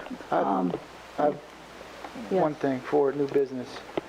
In the future, during the school year or, during the summer, can we have some sort of high-level contingency plan in place for when outages happen again, inevitably? I know we're going to, the weather is going to keep, with these climate events, it's going to keep increasing and getting a little bit more extreme, the events that happen. Can we have the push lights ready to install when backup generation kicks on? If we're in the cold, can we have space heaters? I don't know what's legally and safely allowable inside the buildings, just those supplies. So these teachers, we got kind of lucky with Wedgwood because it was towards the end of the year.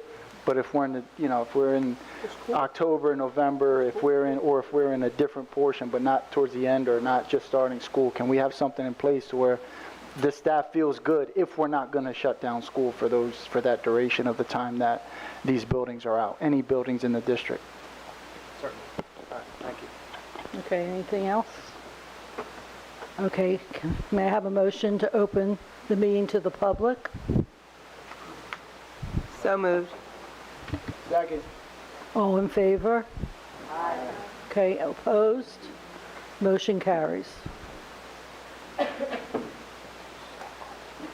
You do. Thank you.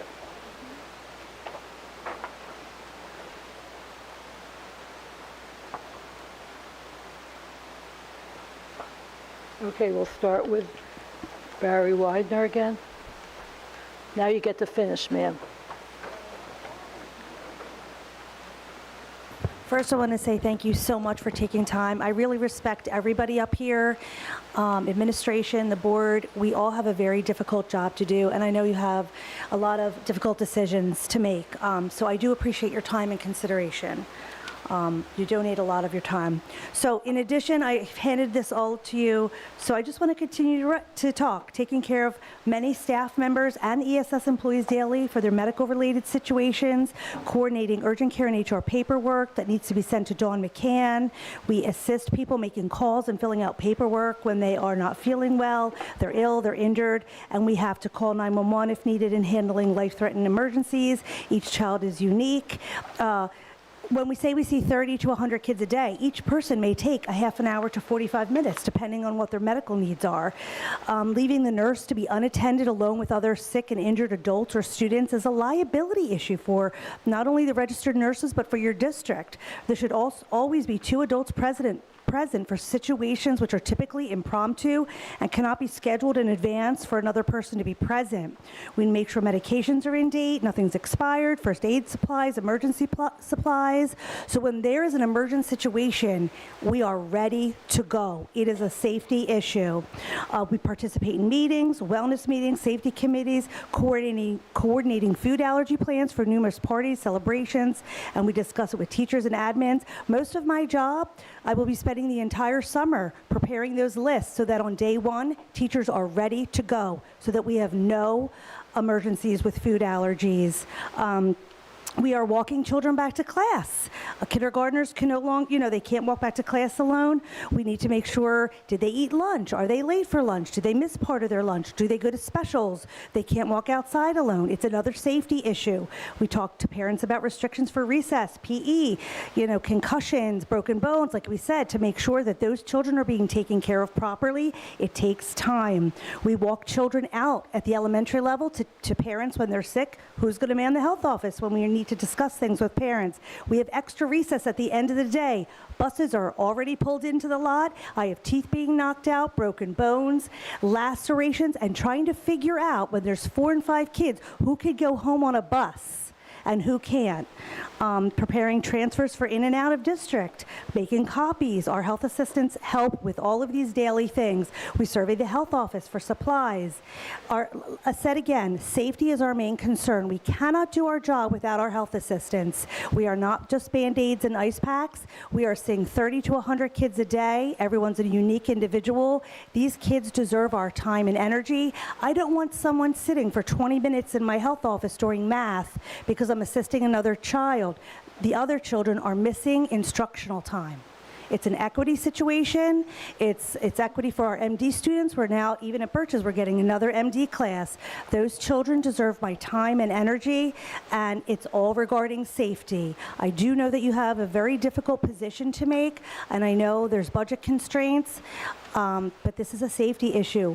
I gotta say, the last thing I would ever cut in my school district is the people helping take care of your children, their medical needs and their well-being, because I can't tell you, I've had miscarriages, active labor, SVT, supraventricular tachycardia, which is an emergency, dissecting carotid arteries, heart attacks, strokes, AFib, with students and staff. Okay, thank you. Thank you. No, it didn't go off.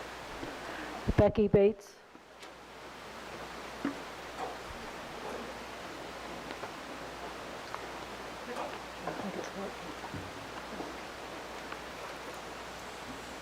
Okay, Becky Bates, Washington Township alumni.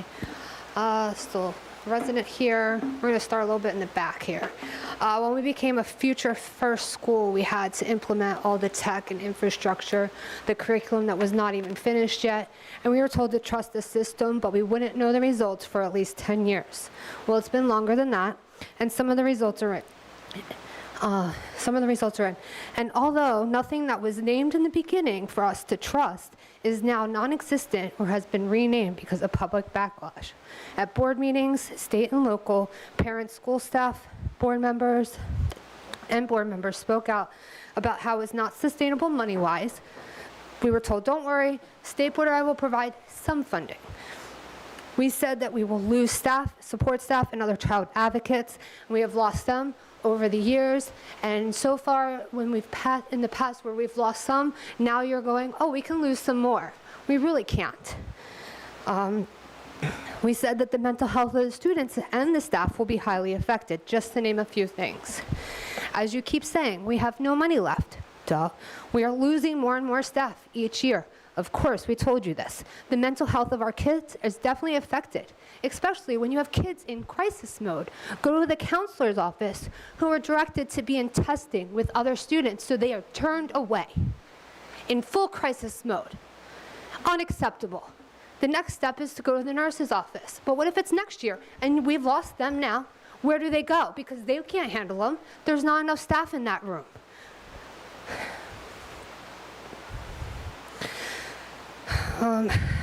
Most of these problems have been a decade in the making, and warnings were given pretty much yearly since. We were Where we are today is not a surprise to most of the people in this room. I wonder if things like when floors went bad, if we fixed the problem instead of hiding it for years, maybe we could have saved millions. Maybe if we didn't spend money to help find a new superintendent, we could have kept more staff members. I'm saddened to see the directions of our schools. I've never seen a board with so many people who cannot vote. I do agree with the others to vote the doctrine of necessity, but I wasn't allowed to speak at the first public comment section, and I'm not sure why. Also, you guys, someone mentioned Mr. Anderson's interaction with the students and the positivity and stuff like that. But I don't know if what you noticed is when the kids were up here getting awards or recognized and stuff like that, all the people here with all the pride in their faces because they love and they care for these kids. They're here from them, and you're asking them to do more and more and more, that it's becoming absolutely impossible from the staff and the students. We were told to trust this. We trusted it. We gave it time. What are we doing now? Where are the changes going to be? Because this is, it's unacceptable at this point. It's unacceptable. You're hurting so many people. Thank you. I should explain that I cut first time because we had cards already together, and we continue to have cards come in, and because of the length of time, a few of them were kept for the second session. Steve Redfern.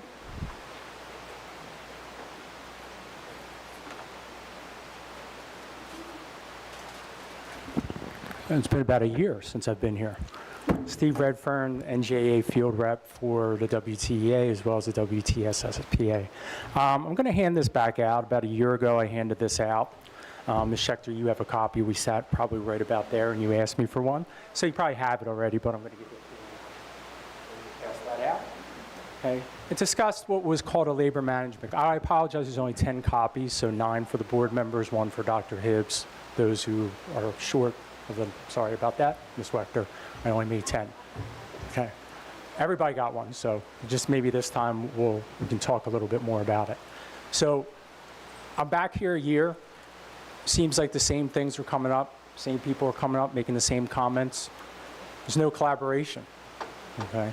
So this is a program. This is a procedure that we can put in place. I'm suggesting that we take a longer look at this. It's been discussed before. Okay. I've discussed it with leadership in both of the organizations. I'm going to pass out this next sheet, which talks about collaboration. Exactly what is collaboration? Collaboration is not I'm going to form a committee and then I'm going to make a decision, or I'm going to guide the committee to make the decision that I want to. True collaboration, when you get that, you'll see, is in one of those blocks. Okay? The last thing you're going to get, this is not an NJA thing. You're going to see at the top, New Jersey Labor Management Collaborative. Do we have a position in it? Do we have a part in it? Yes, we do. But you will see in there the stakeholders. There are 4 stakeholders. Board of Education, District Administration, Building Administration, Mr. Anderson back there, and Labor. Okay? If you read, and since I got about 1:17, I'll read the top of this, one sheet, and I want everybody to listen to this and tell me if this doesn't make sense. Labor Management Partnership creates structures that bring together stakeholders across the education system to contribute their expertise towards shared goals. These partnerships strengthen decision-making, improve implementation, elevate stakeholder voice, and build collective responsibility for student success. Wow. Rather than replacing existing roles or authority, labor management collaboration creates a space where diverse perspectives inform decisions before they are implemented. I'm just going to leave you with that. Thank you, Ms. Bloom, for the time. Thank you.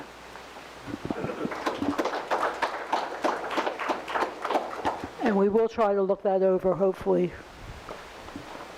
this time around. Shireen Ducasse.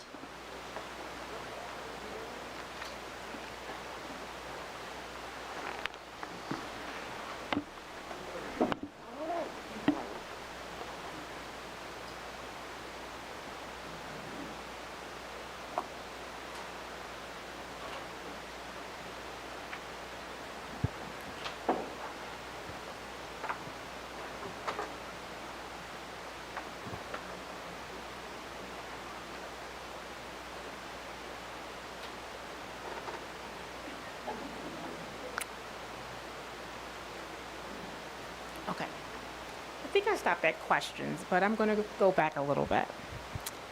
As a board, your responsibility is to not simply to oversee the district's operations. It's to ensure the district is moving in the right direction. That means asking difficult questions, not only of your administration, but of yourselves. If we were given a true state of the district address tonight, would we be able to say with confidence that morale has improved, that trust has grown, that communication is stronger, that more families and employees feel heard than a few years ago? Are our students receiving all the supports they need to have the best education we can offer? If the answer is anything less than a confident yes, then perhaps that's where our work begins.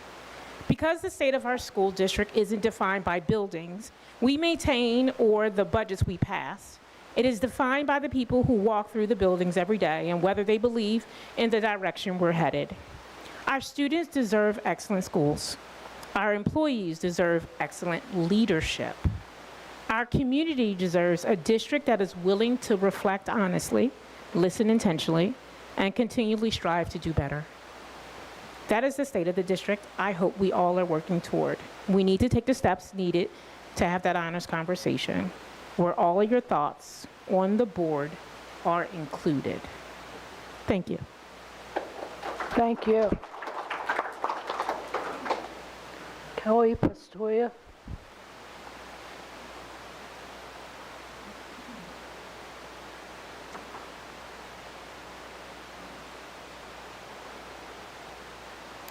I also need to pick up where I left off. All right, so again, I was talking about ESP program.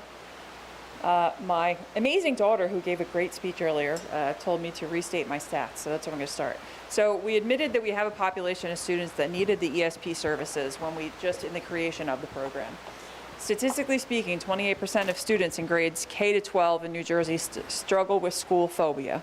That means about 656 students at WTPS, students grades 6 through 8, are struggling with school phobia, but what are we doing for them?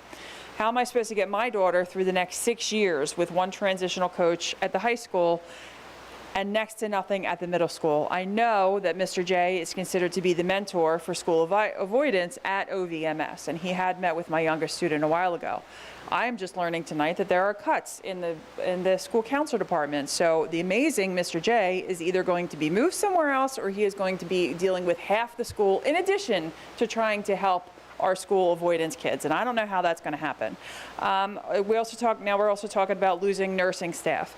Kids who have anxiety, their two safe places is the school counselor's office and the nurse's office. And now they're not going to be able to go to either of those places because they're both understaffed. I know there are many times that my youngest was in the school guidance, the counseling office at OV, and she was rushed out because they had other things that they had to handle. That doesn't work for school phobia kids. That doesn't work for kids who have school anxiety, to be rushed out of a situation and to feel like they are a burden, okay? Like I said, my oldest, she's gonna be fine. She's got another year left. But my youngest, I have a lot of concerns about.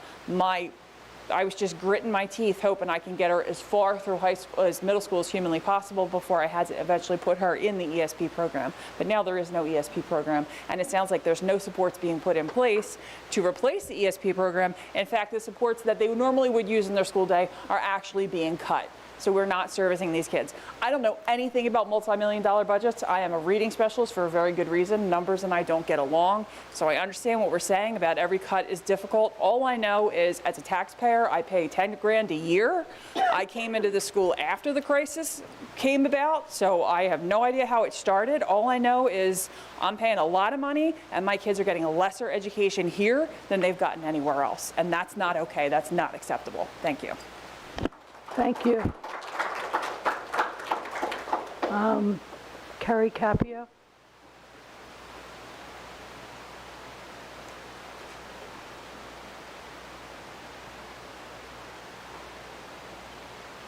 One would think Kelly and I actually talked before this meeting. We didn't. I know the ESP program, it's done, it's gone. I'm not here to complain about that. I have certain questions that I think need to be answered for not only the parents of the ESP students, but for the district and the other parents. As Kelly said previously, no transition plan was established for each one of the students, or at least not for mine and not for hers.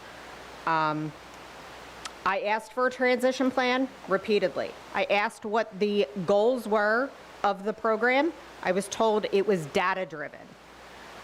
What data was being collected?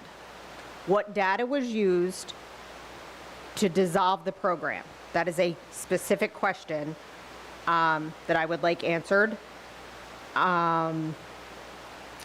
The letter that we received says that the high school is well equipped to provide comprehensive support and opportunities within the high school setting, academics, extracurricular, counseling, and a transitional coach. As Washington Township students, the students of the ESP program had access to all of these while in the program. They were not excluded from any of this previously. So I just want to make that clear. These are not extra services. They always had access to them. With the health office being reduced and the guidance counselors being reduced, it is part of the 504s for the students to go to these locations when they're in the middle of having an attack, an anxiety attack, for instance. Next point I'd like to make, the substaff. We are limited on substaff. It has been brought to my attention that typically subs are sent to the 9-10 buildings because those kids need a little more help, and that the 11-12 students are housed in the auditorium. How is that going to work for students that have significant anxiety when they are now housed in an auditorium with multi-classes? The reduction in the services, it's not going to benefit anybody. It is. My question is very specifically, what is the data that was presented to dissolve the program? And why was a program dissolved without board approval? Those are the two specific questions. Okay, thank you. Dr. Hibbs? Yeah, as stated, I'll be happy to have the staff reach out to discuss all your questions. Thank you, Dr. Hibbs. Nicole Lanuti?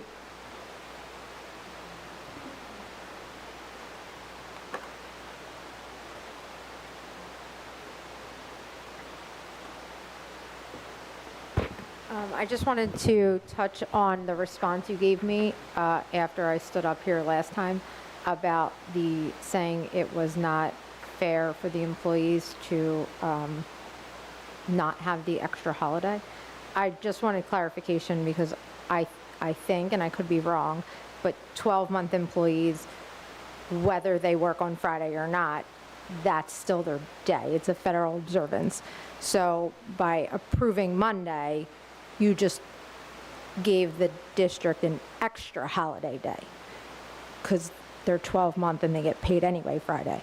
But by doing that, you did take away from our kids, and you did take away from the employees that now don't get paid on Monday because they are by day paid. So the busing, the support staff, the teachers, anybody else that is paid by day, you just docked them a day of work.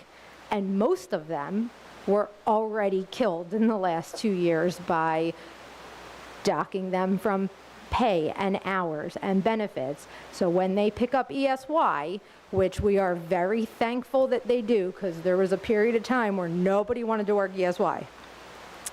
So now to make it fair for 12-month employees who work anyway when they don't work, you took away from the people that now definitely don't get paid on Monday.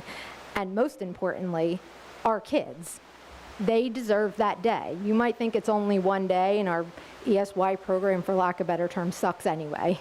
It's half a day, and I know it's standard, and it's not ideal.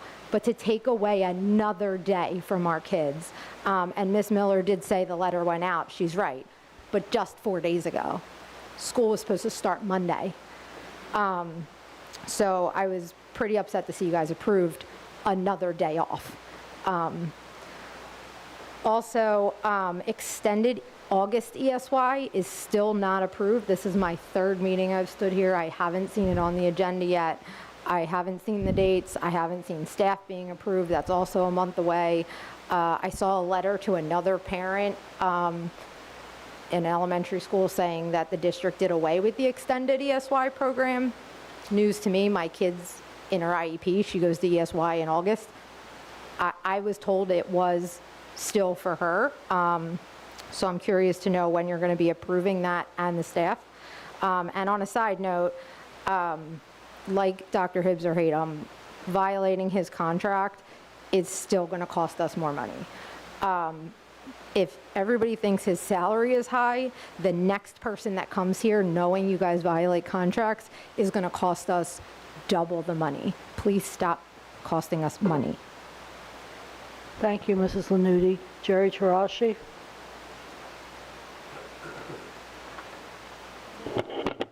The ESY dates were approved, and the extended school year program, there's different types of ESY. There's program, there's services. ESY program was extended by a week this year. Thank you, Mrs. Miller.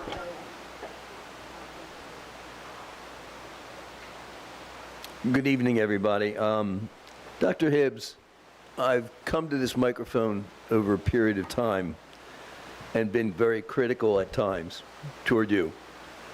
Tonight, I'd like to actually congratulate you. Congratulate you as a result of your speech at graduation last week. I was very impressed with the focus of your speech to the senior class. You talked about important things for them to take with them, things like integrity, moral compass, and character. You also made reference to rising above, seeking your altitude when confronted with obstacles. And for that part of your speech, I do, in fact, congratulate you for that awakening for yourself as well. I took that to heart, recognizing that we here in Washington Township have been and continue to face obstacles. Unfortunate obstacles. Unfortunate because many of those obstacles you actually helped to create. The people of Washington Township elected 9 members to the Board of Education, not 3. Terry, I have to congratulate you as well for your willingness to step up and be forthright by calling for the doctrine of necessity being invoked so that all 9 members of the board can vote on Dr. Hibbs' goals. That is what was necessary. I understand that in his contract it says specifically that the full board has to vote on his merit goals. But now moving forward, we hope that you, and perhaps even others, might be willing to do the same thing in regard to invoking the doctrine of necessity when it comes to vote on Dr. Hibbs' contract. Again, the people of this community elected 9 people to the board, not 3. So let's continue to step up and do the right thing. Thank you. Thank you, Mr. Shirashi. Melissa McNally. One sec. Hi, Jerry. Melissa, one sec, please. You know what? You're right. I definitely did talk about some awesome concepts there. Integrity, moral compass, character, rising above, seeking altitude. Some people relate to the message, some people don't. You may not. That's We can't go back and that's forth. absolutely okay. But you know, sometimes what we do here is that we make claims without supporting evidence. Happens actually a lot. I'd love for you to talk about the obstacles that I've created. You know, so like maybe you want to come grab a cup of coffee and talk about that. We absolutely could do that.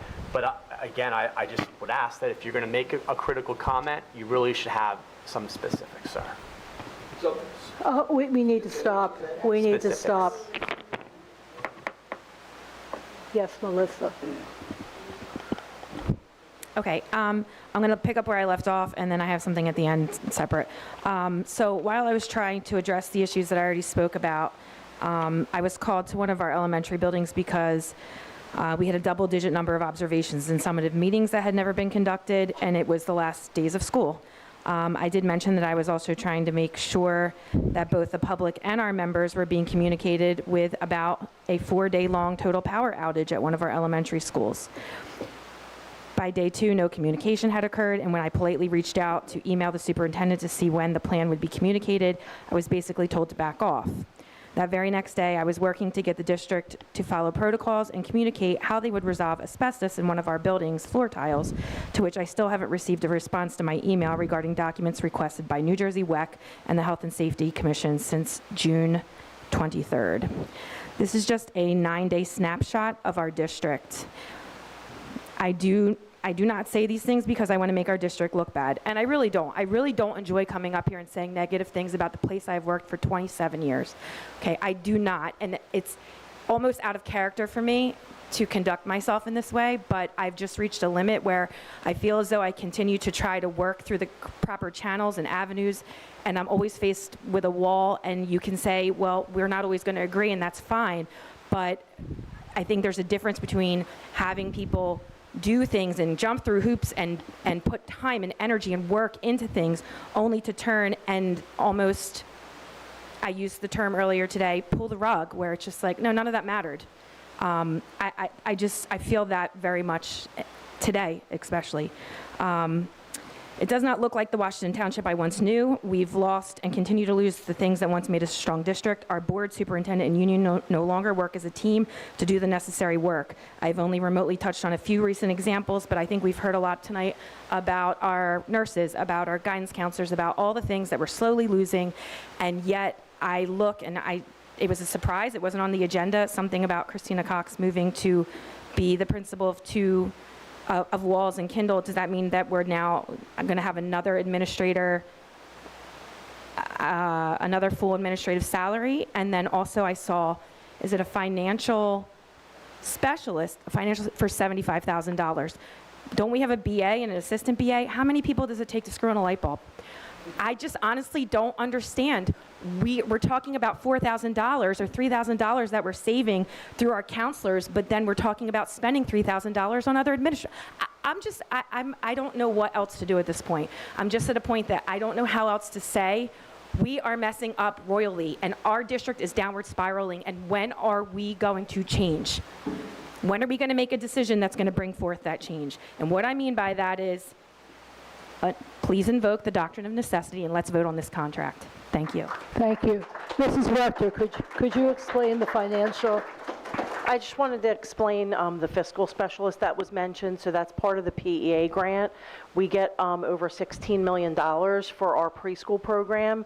It's expanding to support our full universe. And part of the grant requirements, once you get to a certain level of funding, is to have a full-time fiscal person that's solely dedicated to those funds. So we were required to have that position in the budget, and it's fully funded by our preschool funds. Okay, thank you. And if the grant money runs out, then all those positions are cut. Okay, last is Dan Jadwabi.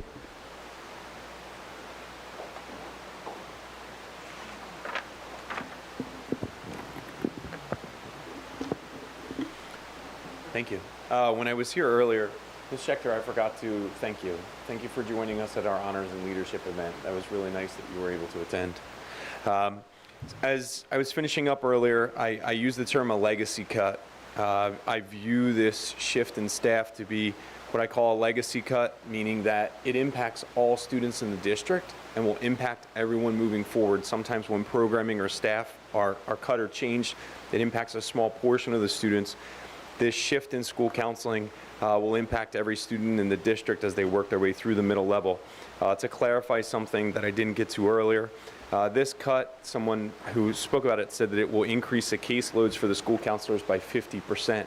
That is the mathematical equivalent of telling a classroom teacher that their class sizes will be going from 24 to 36.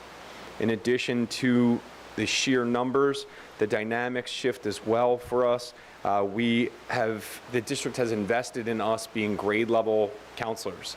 That enables us to know the culture of a grade and work with a specific portion of our staff as we now expand to providing service and support to students in 1.5 grade levels, which will be 2 grade levels. That increases how many staff we collaborate with, and also it really presents some challenges in terms of understanding what's going on in our students' lives the way that we've been able to so far. Another thing I wanted to point out is the research shows that reducing the ratio of students to school counselors, it impacts students and schools in many positive ways, and helps student outcomes. It improves attendance. It's shown to increase student grades, decrease student disciplinary infractions, increase standardized test performance, and increase graduation rates. As Mrs. Burr had alluded to earlier, 5 years ago, my colleague, Mrs. Stokes, and I, we worked together for a month as a 2-school counselor office while the district made arrangements for a substitute for our colleague who was going on medical leave. It was a frenetic running on a treadmill existence where proactive thinking, planning, actions, and services seemed to be an impossibility. Our priorities shifted to what is happening right now, who needs help right now, and what paperwork is due by the end of the week. As I said earlier, I'm immensely concerned that the level of support and service that our community has grown accustomed to and that our students deserve may not be attainable by 2 school counselors. I also want to urge to everybody here and let you know that I'm not here for any other reason other than to share my perspective and offer my collaboration. As I said when I came up here, I'm here for kids and I'm here to help our students, and I'm willing to communicate with anyone here in order to accomplish that goal. Thank you all very much. Thank you. Okay. May I have a motion to close to the public? Second. All in favor? Aye. Oppose? Motion carries. May I have a motion to adjourn the meeting? Second. All in favor? Oppose? Motion passed.